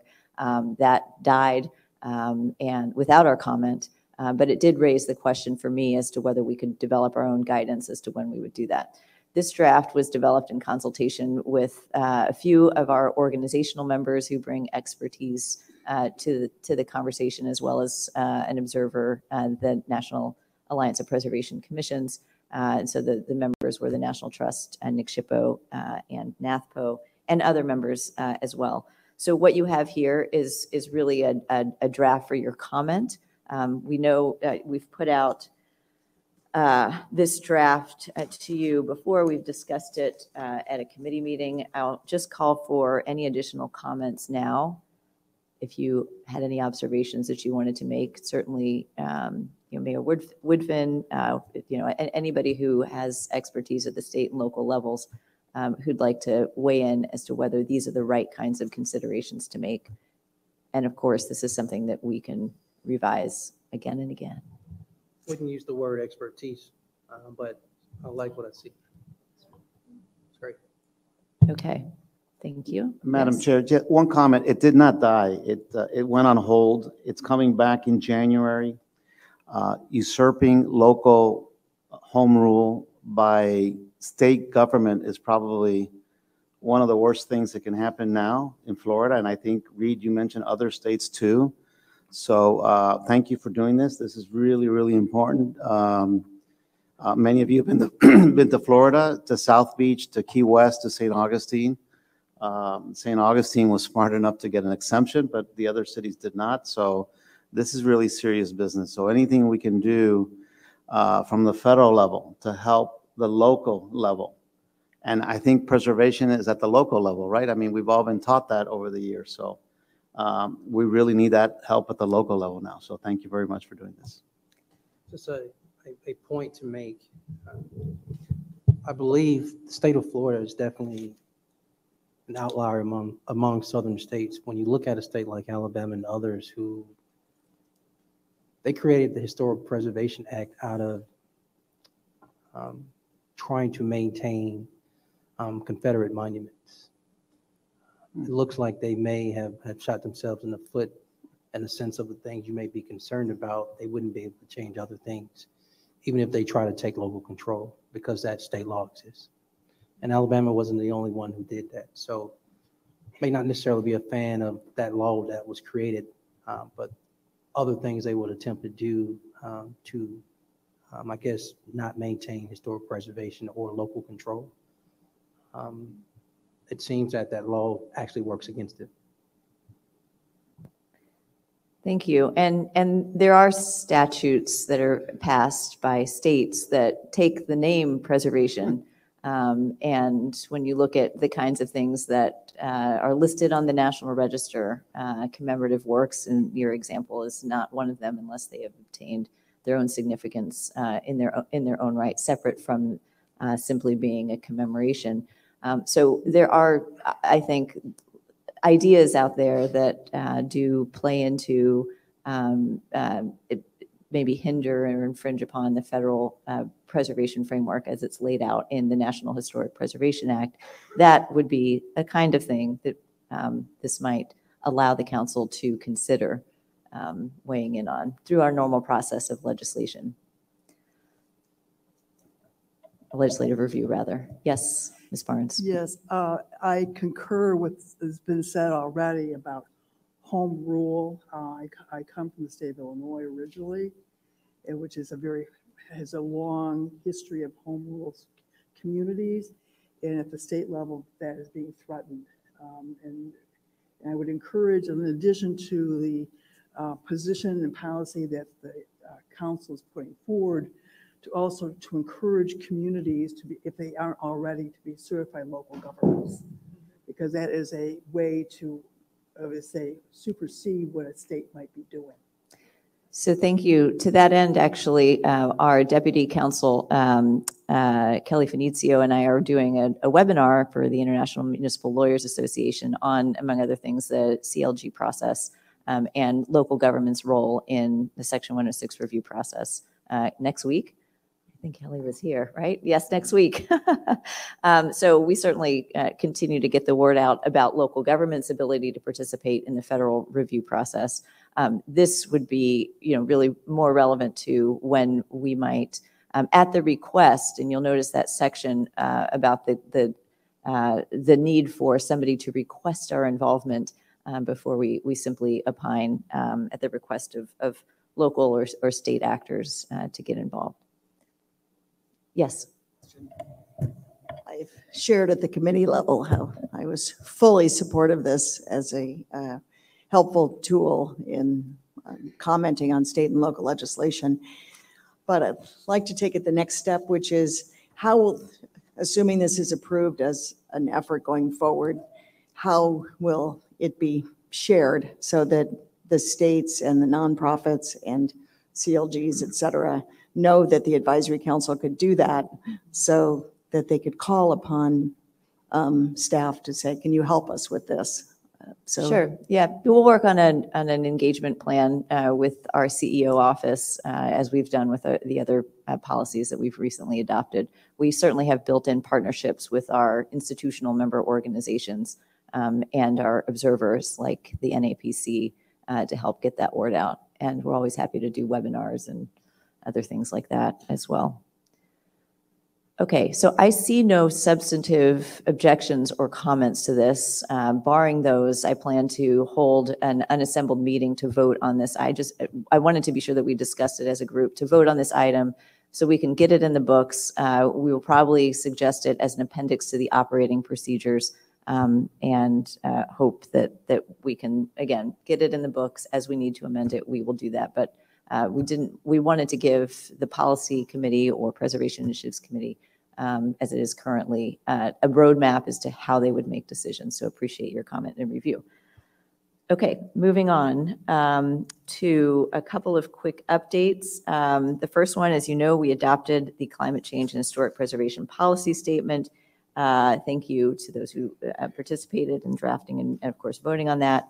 I will turn to Mr. Gonzalez again to summarize what you have in your business meeting packet, which is the implementation plan.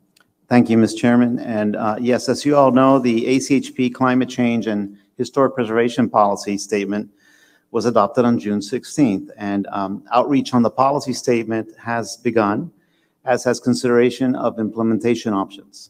Some of the suggestions made by commenters on the draft policy statement were too specific for inclusion, but were interesting implementation ideas.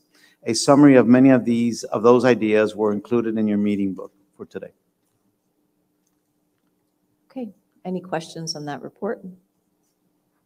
And then a second update on the Secretary of the call for comments on the adoption and implementation of the Secretary of the Interior standards. And the call was really broad in nature, as you saw, or maybe you saw, really asking about local government, how they've treated and applied and implemented the standards, state governments, private parties, how they interpret it. We're looking for a broad, casting a broad net. We have received comments. We will continue to receive comments until the July 20th deadline. We will summarize those, present them to the committee, and of course to the Department of the Interior, just to see what comes up. I think with that, we'll turn to the Native American Affairs item number 5.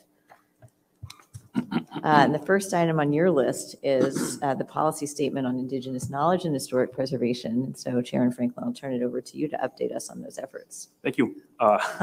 It's funny because we're finally meeting in person and I'm still worried about the mute button being on. So, Chair Bronin, thank you. Thank you for the support on this. It does mean a lot. Indigenous knowledge, it's something that is near and dear to me as just a random Indian, and then a nephew and a grandson of somebody who ran our roundhouse at Kashaya, was considered our Yumta, and from a long line of spiritual leaders within my own tribe.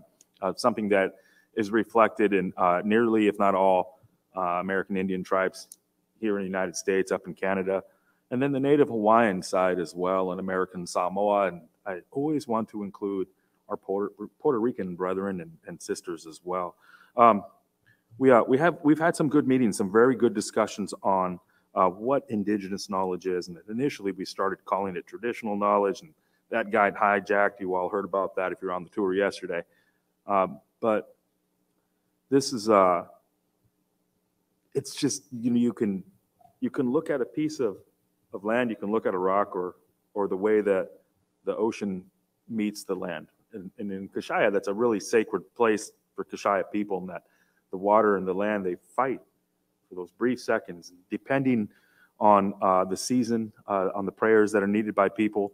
That fight goes one way or the other, and then it starts all over again in seconds. It just goes on and on.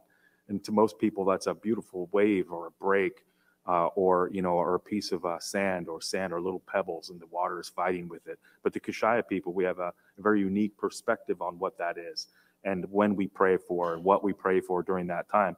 And those things are summarized in what we would call Kashaya Tawi, which is Kashaya cultural law, something that can only be done and practiced by my people, or taught by my people, interpreted by us. I wouldn't go to the Yurok tribe, I wouldn't go to Navajo and try and interpret their sacredness or the things that are specific to their indigenous knowledge. So that's what that is. That's what that meaning is for so many of us. It's how we interpret things, how we live, and what Russell Means described brilliantly as our feet in two different canoes at the same time. And it is a challenge. And it's not just a challenge for us as Indian people, it's a challenge for you all as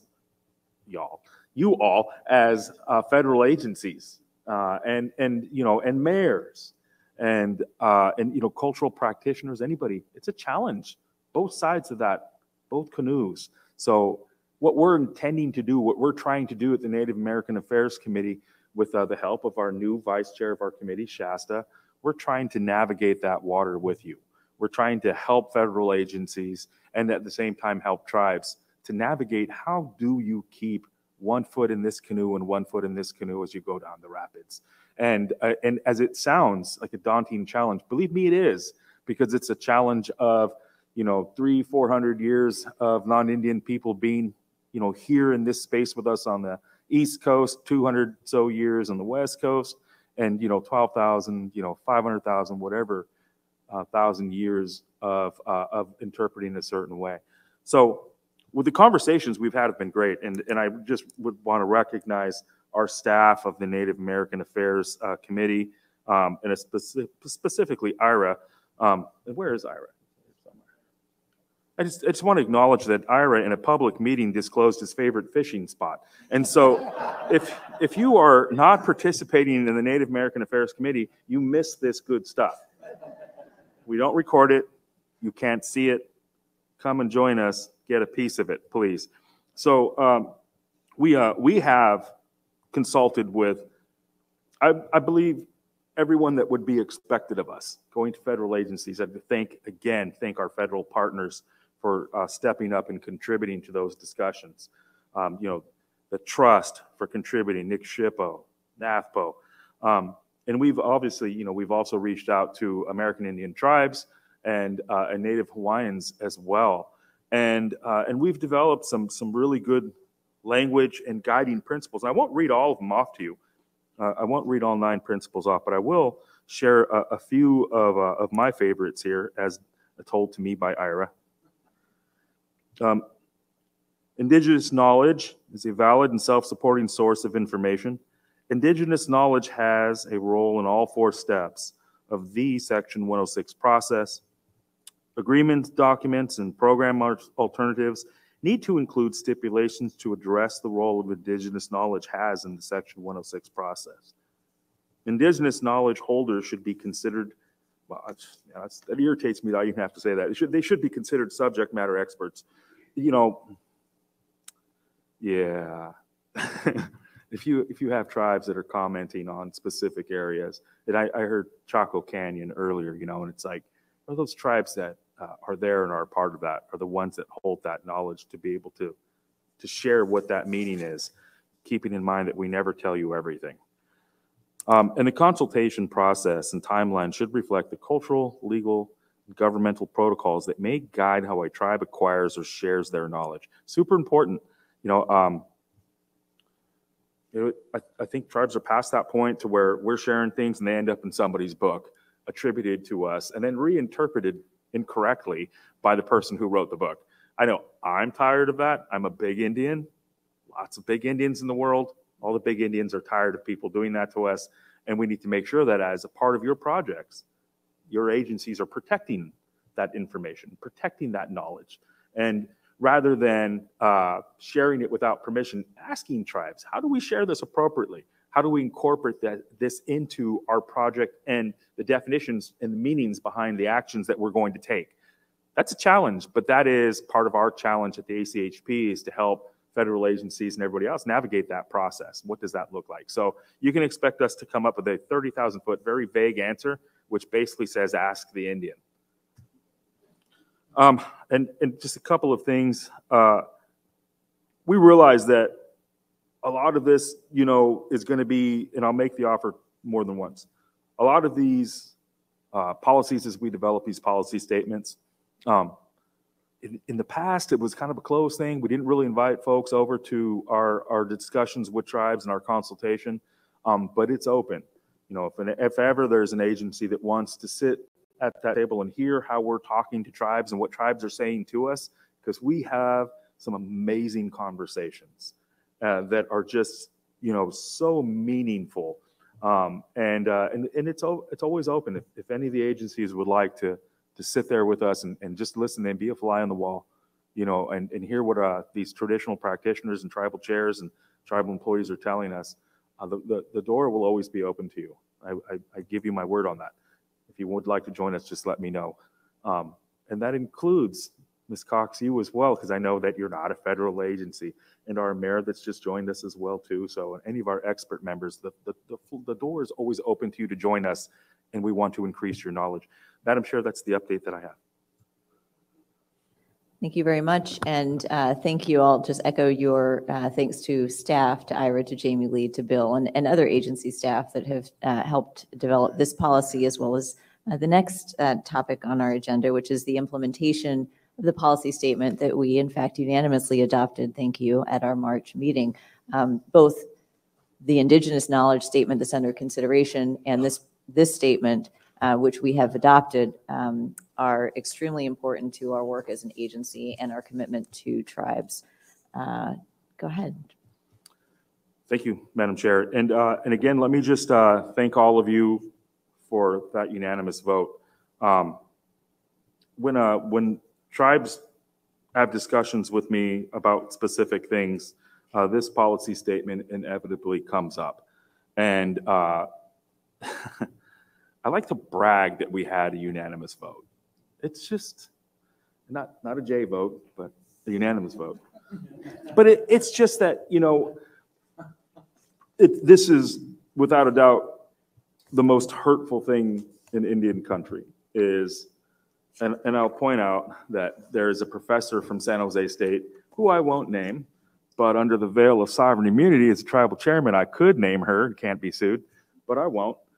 But, she posed intentionally with the skulls of American Indian people and did a lecture series, entire lecture series over Zoom, posing and disrespecting these human remains that she illegally kept at her house in boxes.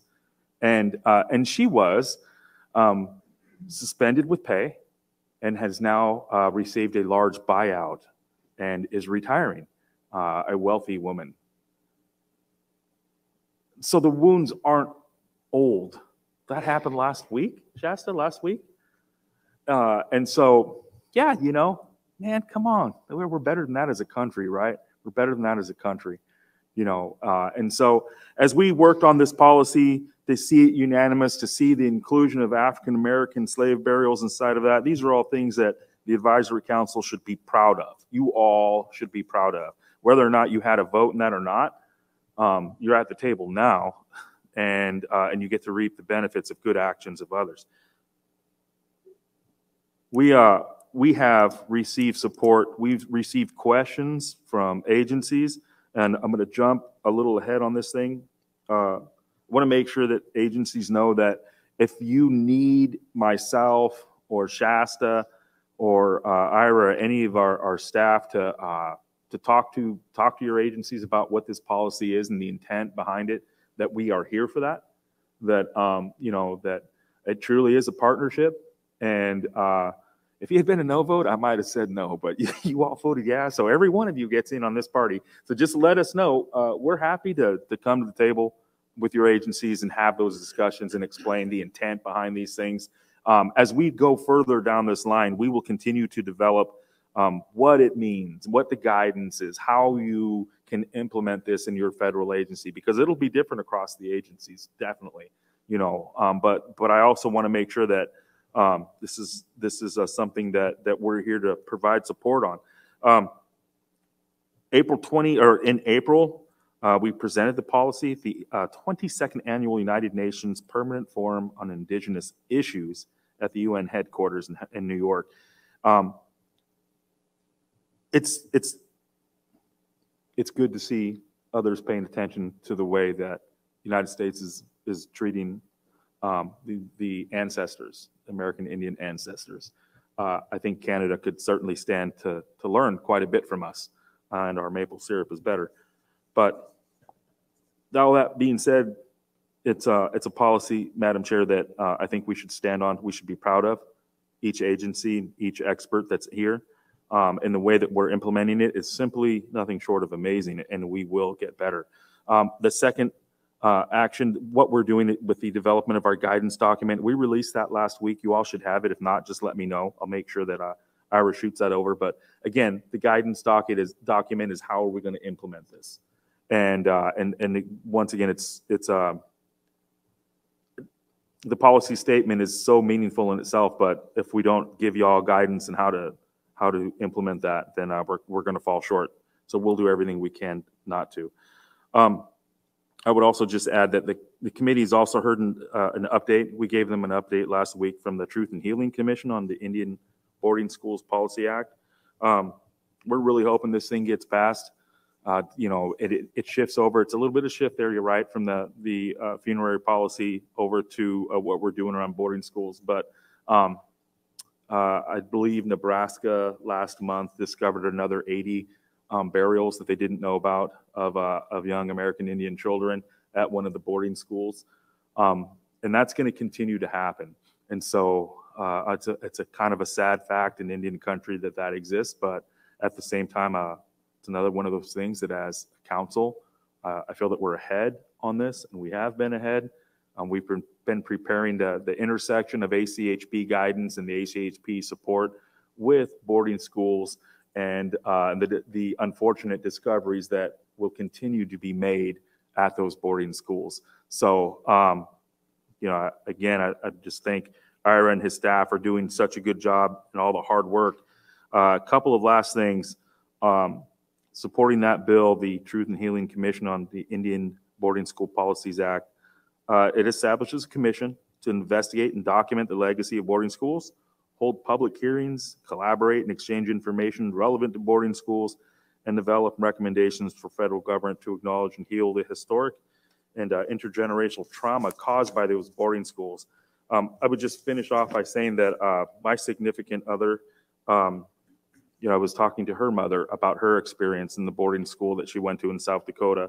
And, she was very candid in discussion of the many suicides that took place by Native women who were raped by the people at the boarding school. And as to whatever happened to those individuals, who knows? It was a sobering moment as her and I were cooking together, and she bumped the side of the pot with a spoon. And I asked her, she said, my girlfriend said immediately, sorry. And I was like, why are you apologizing for tapping the side of a pot with a spoon? She goes, I don't know. Come to think of it, I think it was a boarding school thing. And the nuns used, they would whoop up or hit with the ruler the young Indian woman if they would ever make that clinking sound when they were being forced to cook for other Indians inside of those boarding schools. And so it's interesting to me, that legacy, and when we talk about how this is handed down, it's very much still being handed down. We're still being affected. You all are hearing about it, so it is now affecting you. And you can know that you're on the right side of this, and I'm very proud of that action that we take. So, Madam Chair, those are the updates that I have for you. Thank you very much. Thank you for the additional context and communicating the meaning behind these policies to yourself and others around you. the implementation of the burial grounds policy is not over. This is not a final report. It is ongoing.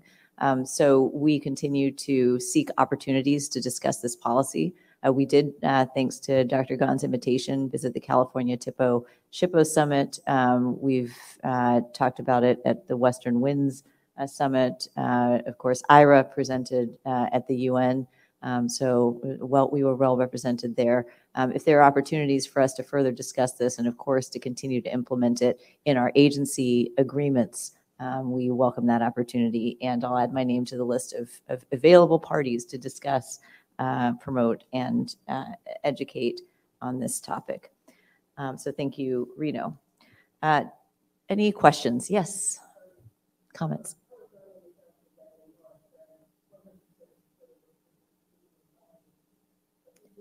Do you have your mic on? Sorry about that. I thought I pressed it. There's that Zoom thing again, right? Right. I said I was not on the council back in March, but I'm 100% supportive of this. I think it's great. I am particularly interested in old African-American burial grounds and cemeteries, historic cemeteries. And a few years ago, I was involved in a couple of projects in Delaware. And it would have been great. It was just kind of operating in the dark. So it would have been great to see this.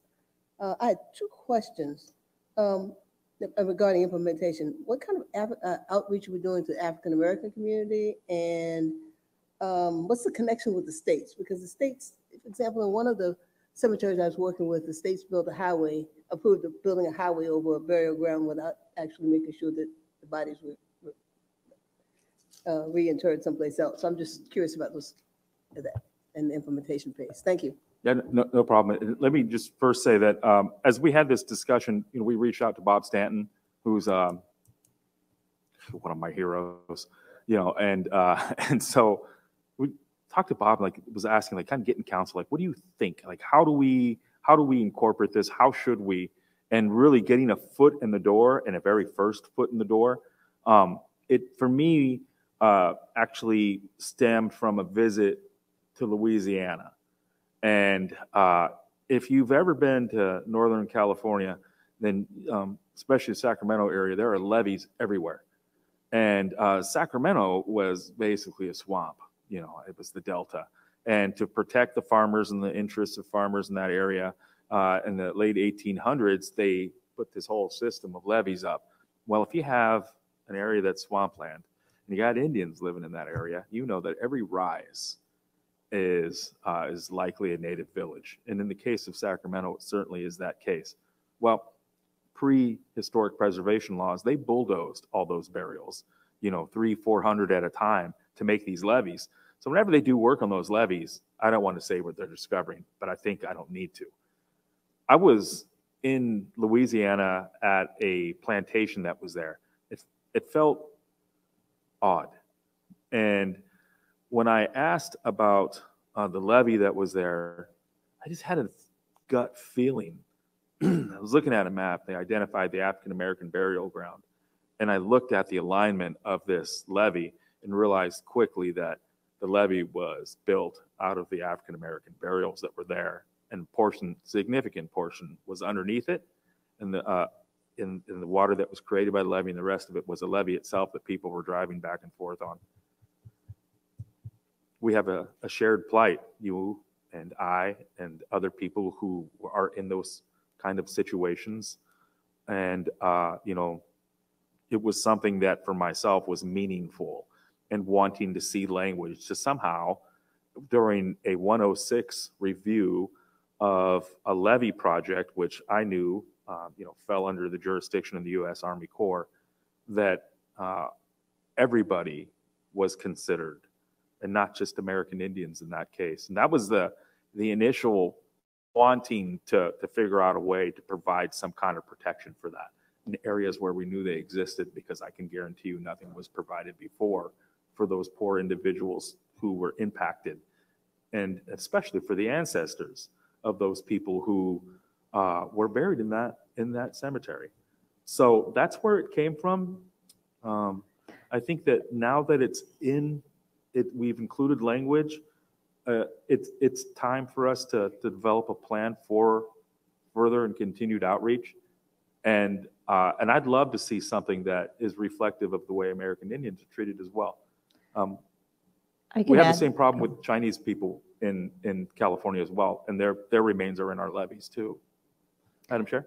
I was just going to add to what you commented on, that there was outreach specifically to individual scholars, practitioners, activists who had ties to African American burial grounds or programs, including the National Trust's African American Cultural Heritage Fund leadership. So that process had started before I became chair. In my first week, maybe, as chair, I asked to actually identify, to have Ira reach out to those people we'd consulted with and offer my time to talk with them directly as well.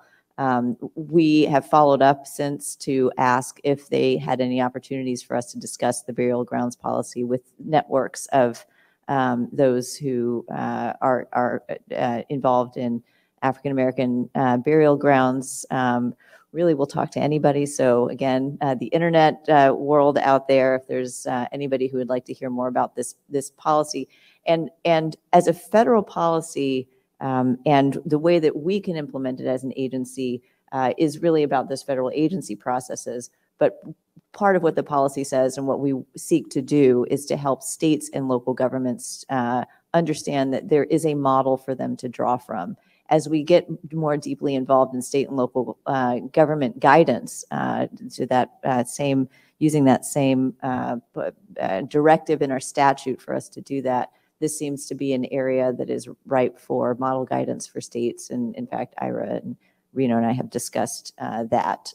So I know we have a lot on our agenda, so I'll just take a couple more comments on this. Yes. Thank you, Chair Bonin. Just quickly, I just add one other method. I think we are interested, certainly the NICSHPO network, we are sharing this widely amongst our constituencies. And also the National Alliance Preservation Commissions, I think, is another natural partner in this. I just wanted to also mention something that literally came through the email transom last week, was the Army reached out to NICSHPO, perhaps others, interested in what they perceive as a policy gap for burial places of 18th and 19th century Army soldiers. And in any case, I'm very glad to share that with Reed and the council membership. But we're going to be having a call with them on Friday to discuss what their interest in that. I think it very much aligns with the very human approach, very universal approach that this policy is taking. And again, I credit Chairman Franklin, also Ira, Matt, and everyone who worked on this. I think it's a really great moment for us to have this. Thank you. Madam Chair. Yes. I'm sorry to prolong this, but I was just I gave a course on 106 the beginning of May in Guam. If any of you read the New York Times Magazine section last weekend, there was a whole issue on Guam and the Chamorro. I understand they're not covered by NAGPRA. They're not covered by that legislation.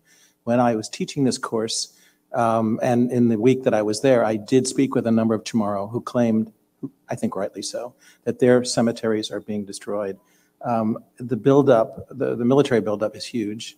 Don't know whether this is something that we might want to look at and have a statement on, but I think it's an issue. They're an indigenous population, and as I say, they're not covered by any of the legislation that's out there right now. But it might be a group to show some support for. Just a thought. Thank you. And I think that speaks to the fact that these sites and associated objects are threatened everywhere, both by public action and by private development. In fact, one of the projects of one of the chair's interns was to research across different media outlets how many times this came up. And unfortunately, you do see this issue arise again and again. To confirm Chairman Franklin's statement, this policy statement applies to all human remains. And so, to the extent that we need to learn more about that, let's continue that conversation. Anything else on this item? Is there another? Okay, great, thank you. All right, so moving on to Section 6 of our agenda, program issues. We, as you know, federal agencies have obligations to develop what we call Section 3 reports, and I'm going to turn it over to our committee chairman, Jay Vogt, to update members on that process. Thank you, Madam Chairman. Executive Order 13287, more commonly known as Preserve America, requires the Advisory Council to report to the President every 3 years on how federal agencies are identifying, protecting, and using historic properties. This report is due to the President on February 15th, 2024. The Federal Agency Programs Committee discussed the 4 themes that we are eagerly encouraging federal agencies to use in developing the next report on federal agency historic property stewardship. These include infrastructure, job creation, equity, and climate change, and capture many other areas of property management agencies are concentrating their efforts now.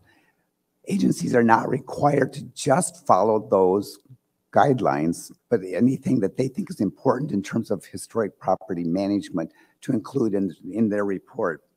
Members also talked about how the presentation formats to make this analysis and recommendations in the report far more engaging. I mean, it can be pretty dusty reading if you don't have something to keep you engaged in it.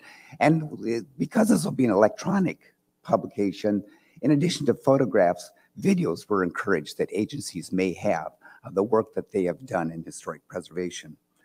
The report should show where agencies have gone above and beyond to achieve preservation successes, because their job is to preserve our historic properties, and what are they doing beyond that? But it should also include recommendations for future advances. Members noted areas related to the agency capacity, such as in training and in staffing, where the Advisory Council might urge improvements. Now, the agencies are currently pulling together the information for their progress reports that will inform the Advisory Council's conclusions and recommendations, and their reports to us are due at the end of September. So if you haven't gotten those going, I think time is of the essence. We look forward to those agency reports, and we'll have more information at the November meeting. Again, their areas of interest are infrastructure, job creation, equity, and climate change. This concludes my report. Thank you very much. Questions, comments? Okay. Moving on to the next item in our program issues topic, an update on Section 106 regulations, and happy to take comments on this. But as you know, from our last meeting, one of the things, and our committee meetings, one of the things I wanted to do is just to do a high-level review of whether our regulations were effectively ensuring that we were adequately disposing of our duties under the National Historic Preservation Act to oversee the Section 106 review process. So with your help and our office directors and Reed and Attorney Marquez and staff leadership, we did go through that process of the review. You have a short write-up in the meeting book. We also asked both the Federal Agency Programs Committee and the Native American Affairs Committee to conduct their own reviews and discussions, and ultimately concluded that the regulations were generally working as they are currently drafted, but that we have an opportunity to add to knowledge and guidance as to how the Section 106 review process actually unfolds on the ground. There are a few specific themes that emerged in that, and specific guidance documents, including the NEPA 106 book that or guidance that we've issued. That is will be a top priority, and will be something that will be taken to the new, if it should appear, Regulations and Governance Committee. But I'll turn to our two committee chairmen from those committees, Jay and Reno, to if you have any additional comments or observations from your committee discussion. Okay. We heard the results of the staff analysis based on the comments they received and them reviewing the Section 106 regulations. And after close reviewing of the text and consideration of existing advisory council materials and case experiences, the staff noted that the strength of the current regulations is their flexibility, and they provide for a wide range of case circumstances. And as a former SHPO, I concur.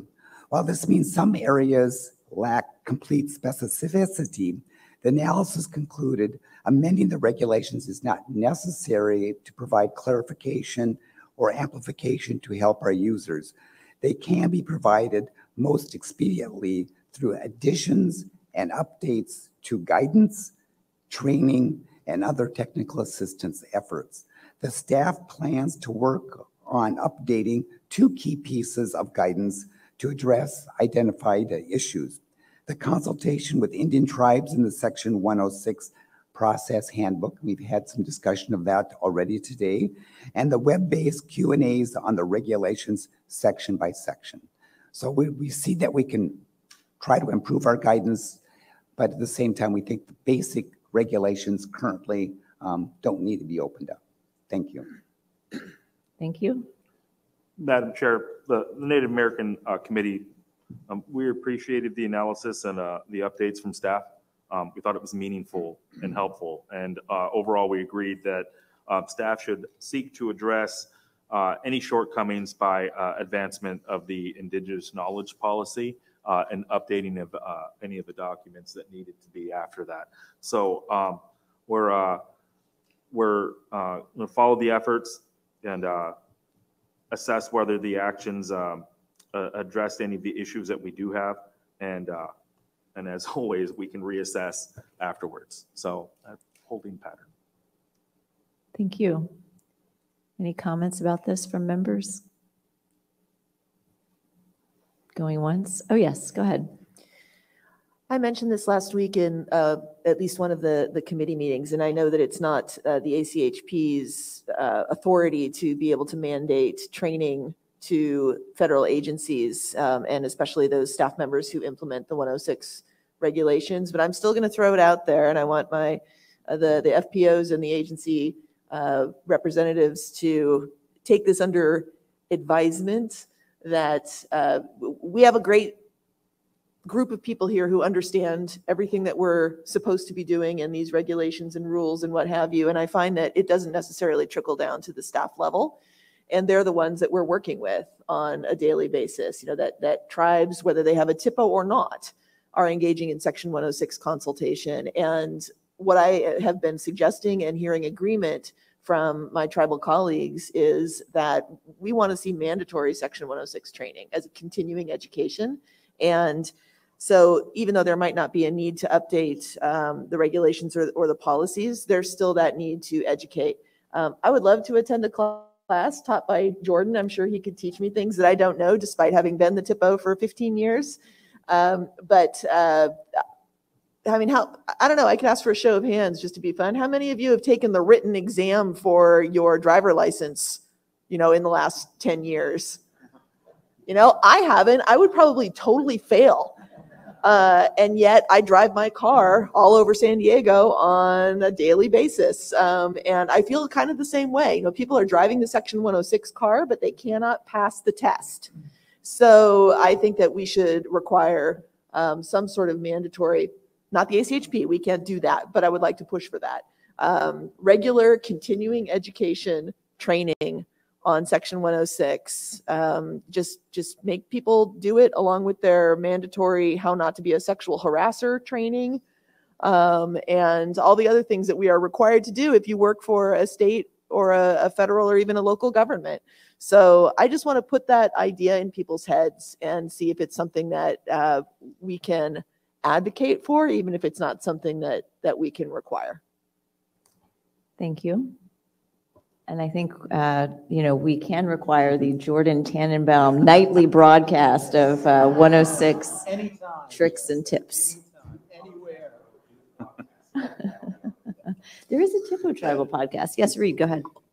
Yeah, Shasta, I just want to thank you for those comments and acknowledge that over the years we have offered to many agencies, and I will offer to all of them around the table, that if you would like to explore the development of some sort of certification program, or even something that was just a recommended set of trainings, we would be happy to work with you, help you sort out how you might approach that, who you might seek to train, and how we might be able to assist you on that.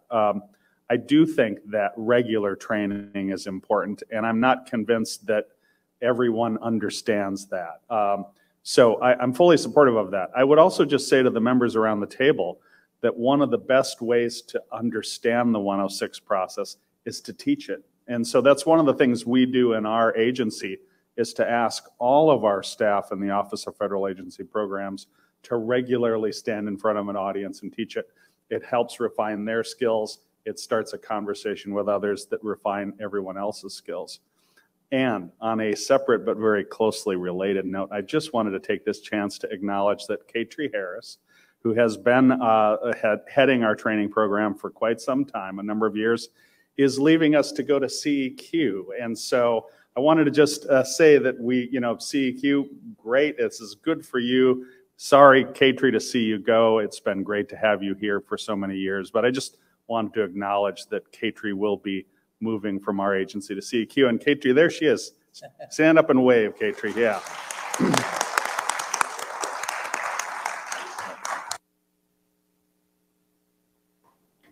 I'd just like to say I'm looking forward to putting Katrie to work. Thank you. Okay. Yes, Dr. Jordan Cox. Got the right button this time. I would just say that I wholeheartedly support the training. I would only say that please make it engaging and interactive. Yes. So. Thank you. Okay. If nothing else on either of our program issues topics, we will turn to our communications, education, and outreach vice chair. We have a couple things on the agenda, and of course, Member King is sitting in for Monica Rhodes, who is a new member, and we'll hope to get her in on a business meeting when she's not in Rome. I'll turn to you for the first topic, the Youth Engagement Concept Plan. Great. Thank you, Madam Chair. I'm happy to fill in for Chairman Rhodes. I also recognize that I'm probably the one thing keeping between us and lunch, so I will be brief. The ACHP's previous Youth Strategic Plan was adopted in 2016 under the leadership of then CEO Committee Chairman Robert Stanton. The OCEO members felt that it was important to ensure that the ACHP membership as a whole supports these ideas. So the plan was adopted by the council. It's been 7 years since that time, and so we thought it was really time to look at the strategic plan, to note accomplishments, and determine where we should be focused on in the future. The CEO committee members looked at each of the updated goals, which are included in your meeting book. We reviewed these at our meeting, and the committee discussed their thoughts on these. Pleased to report that we had a very active discussion and really tried to draw on the experience and networks of the members of the committee. Members suggested using social media influencers to help reach younger audience. We're not talking about pop culture influencers, but really influencers within the space of historic preservation. And just in conversation, realize how many really folks are in the preservation space doing great work that have extensive networks and connections. That really, I think, was a great suggestion to help us try and connect to a younger audience, as well as to also connect with other affiliated organizations such as the National Council on Public History. So really was pleased with the conversation, and Ann Walker reminded us that when we talk with students, we have to actually talk to them directly when we're discussing best tactics to reach that age group. I realize that many of us on the committee, it's been a little while since we've been students, so really speaking the language. And I would say just in the 7 years since the plan was adopted, students have changed. Their interests have changed. The way you connect with them has changed. So we also want to talk about that while that is true, student doesn't just mean somebody who is under 22 years of age. Students are all ages, and so there is a huge audience for us to really work hard to reach out and engage.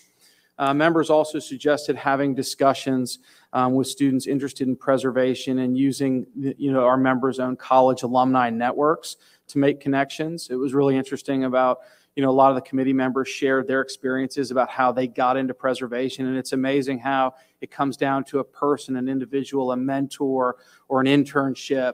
And so really trying to leverage our own experiences to be a little bit more strategic in how we can find opportunities to connect those dots for the students today. So as I said, it was a great conversation, and please feel free to follow up with myself, Chair Rhodes, or Susan Glimcher if you have any questions on this.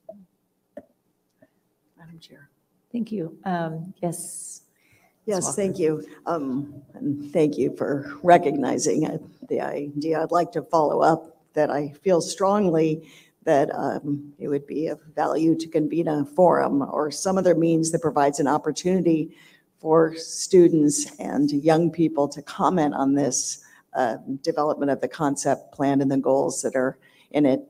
I think it was over 10 years ago that planted the seed with Robert Stanton that I was able to have students come address the council and speak to how they could play a role in helping the advisory council move preservation forward.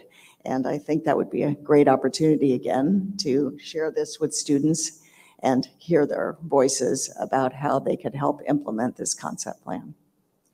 Great. Well, thank you for that suggestion. Thank you. Did you have something, Dr. Jordan Cox? You had your... Probably, yes. I think what we're doing, this again, another wonderful, and I see this good outreach to HBCUs. Is there any planned outreach to students of color in, I was going to say PWIs, but predominantly white institutions? And do you mean, general outreach to preservation programs and...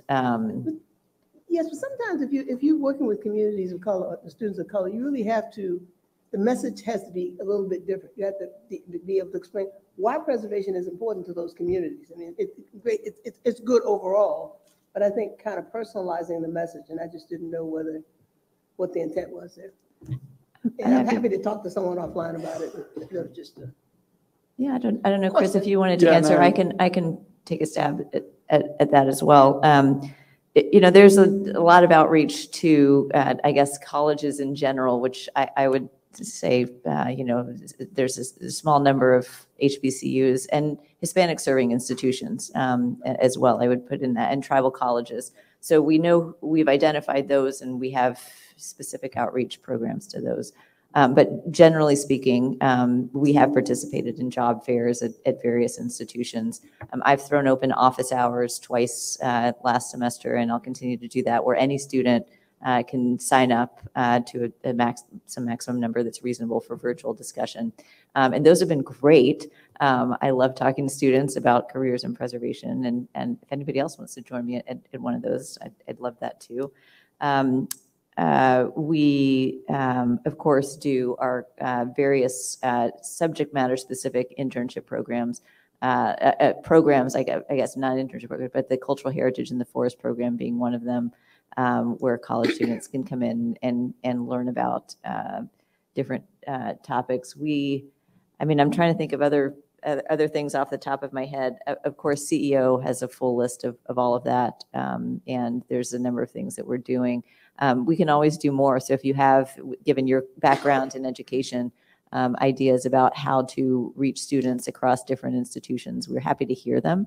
I will also say that hopefully later today, I'll be sending out my own message to preservation educators across different institutions, engaging with them on a variety of topics, including the personnel issues and the potential for them to lend us a hand, partnerships with them on research projects, and more. So we'll hope to engage educators at the college, law and graduate levels first. Of course, there are also younger students that we've talked about trying to engage, but your question was about, I think, colleges and universities. Yes, Jay. Mr. Clemens. Thank you. I just wanted to note the National Trust will be celebrating its 75th anniversary next year, and we have a variety of programs that our own steering committee and board are working on right now. And youth engagement is something we've been talking a lot about as we plan to push this out on a nationwide basis to try to involve larger numbers of people who haven't really been exposed to preservation or involved in that. Bob Vila, who sits on our board, is also very interested in the preservation trades, as you might guess. And he's interested as well in trying to do some things during the 75th to promote those areas, which Jay talked about earlier from the trip yesterday. So I just wanted to note that we are looking at those things from a programmatic standpoint, from an outreach standpoint for the next couple of years, and would really welcome the opportunity to work with people who are interested on the council in those things, among other priorities we have coming out. But we'll let everybody know what's coming and how that is going to be taking shape over the next few months. And we certainly point folks over to the National Trust webinars, and I know many of our interns have participated in those. And we have our own webinar series too that is geared towards college students. So we love to partner with all of our organizations and agencies on this, and workforce is a topic. And we talked about this yesterday, that came up yesterday. So we spoke about in that conversation, both general need for trades, going back to high school vocational level, including in tribal youth, and maybe that's something that you were going to discuss. So just a quick note, something that's been working for me, and I say this at great personal risk, sitting next to a Texas Tech grad, that Mark Wolf and I from the University of Texas at Austin have for the last 2 years been doing outreach classes where he'll have me talk to his students about an American Indian perspective on historic preservation. It kind of flies under the radar, we do it, but it's super effective. And those kids in Texas, they talk. So yeah, I maybe a type of a class like that, something where the ACHP could sponsor it and get to some of these universities, not just tribal or HBCUs, but Texas Tech. Yeah, that maybe we should consider doing something like that to get the word out and show the many faces of historic preservation. So this is a suggestion. It is a bullet point in the anticipated email to educators that we have folks on our council that would be interested and happy to speak to classes. And I just spoke to an SKC class, and that was really great dialogue. And those are always fun and easy now that everybody's used to guest speakers zooming in. So, yes. So in terms of community outreach, so DHS, as you know, has this small little historical site across the river, St. Elizabeth's campus. And it's sitting in the middle of the Anacostia neighborhood, but we're really looking at not creating Fortress DC. So engaging with the community is important to us. It's not sealed off. There's a lot of cool things going on where you see the nexus of a modern level 5 secure campus with some really cool adaptive reuse projects going on, and tremendous investment coming up. We do invite the community on. We're more than happy to host something like that where they can see some significant historical adaptive reuse going on that campus. I know it's sometimes a mystery when you drop these things behind a wall. We're trying to demystify that. So any opportunity to engage with the community further on that, we're open to that. Great. Please keep our office apprised of that. Yes. I just wanted to share that we're not doing a good job of getting young people to become preservationists around the country. We really, really need to work on that. I mean, look at our room right now, right? We have a few interns and most of us are over 30, 40, 50, 60, right? And so we got to keep doing that. And the other point I like to make on many meetings is the thing about, when you get the preservation bug, it's a lifetime disease, right? You become a preservationist, and if you can become one when you're young, in your 20s, like happened to me, I think it's a lifetime experience. So the younger we can get people, the better. And the last point I want to make, next week is the annual Florida Trust Conference in Ocala, Florida. 2 years ago, we merged with the Preservation on Main Street program for the conference only, and it's a great way of getting youth, young people, because we discount heavily the attendance for young people. So we actually have been getting a lot of young people, and I've been trying to get you to come and speak at the conference, but I would hope that we can find more and more ways of getting the ACHP at the National Trust Conference, at other state conferences, like you said, maybe they won't invite us, but maybe we'll invite ourselves, to these conferences in one way or another, because I think that's how you can reach a lot of young professionals and students. Great. Yes. And then. Wasn't sure if I was going to say this or not, but then I thought, people don't expect me to be shy and retiring, so I'm going to go ahead and say it. Just thinking about bringing in youth, and to Rick's comment about 30 plus. I don't have children. I know some of you do, or you have grandchildren, and I am sorry that I don't know the specifics of our interns and their roles here, but I think that we need to be very aware of what is going to make the youth cringe. And they are going to cringe if we don't use the young folks that we have access to tell us what is going to be appropriate for our social media outreach. And I'm sorry to say that you can't just make somebody a historic preservation influencer. That's not how this stuff works. So I don't know if there's a possibility to have an intern who is a social media and social outreach intern who knows how to use the TikTok, which is not something that I know how to do, and I don't want to know how to do. But I have a 19-year-old cousin, and every time I use one of the words that she teaches me, she regrets teaching me because I just made it cringe. And so I think we need to be really careful about that, because we'll end up turning the young people away if we give them our old person perspective on historic preservation. So looking for people to look to their kids and grandkids and students and what have you to vet some of these initiatives for us to make sure that we're doing it right. And then the last thing I'll add is that a lot of young people these days, their favorite thing to do is to thrift. They go to the thrift stores and they find what they are horrifyingly calling vintage clothing from the 90s. Yeah, I wish I had saved all my stuff from my college days at Humboldt State, because again, my 19-year-old cousin, she's wearing what I used to wear. And whatever. The point is that they go to the thrift stores and they love adaptive reuse of old clothing. And so I will just suggest that maybe it's cringe, maybe it's not, but that might be a theme for us, that just like you like to thrift store your clothes, you can kind of thrift store your buildings too. I don't know, probably terrible. I think there's one young person, there's a young person back there. She's probably like, she's hiding now. I'm making her cringe. But let's just make sure we don't drive them away with our old people ideas. So as a federal agency, our social media tends to be, as it I think probably should be, highly conservative on the no dancing on TikTok. I don't think that's part of my job description.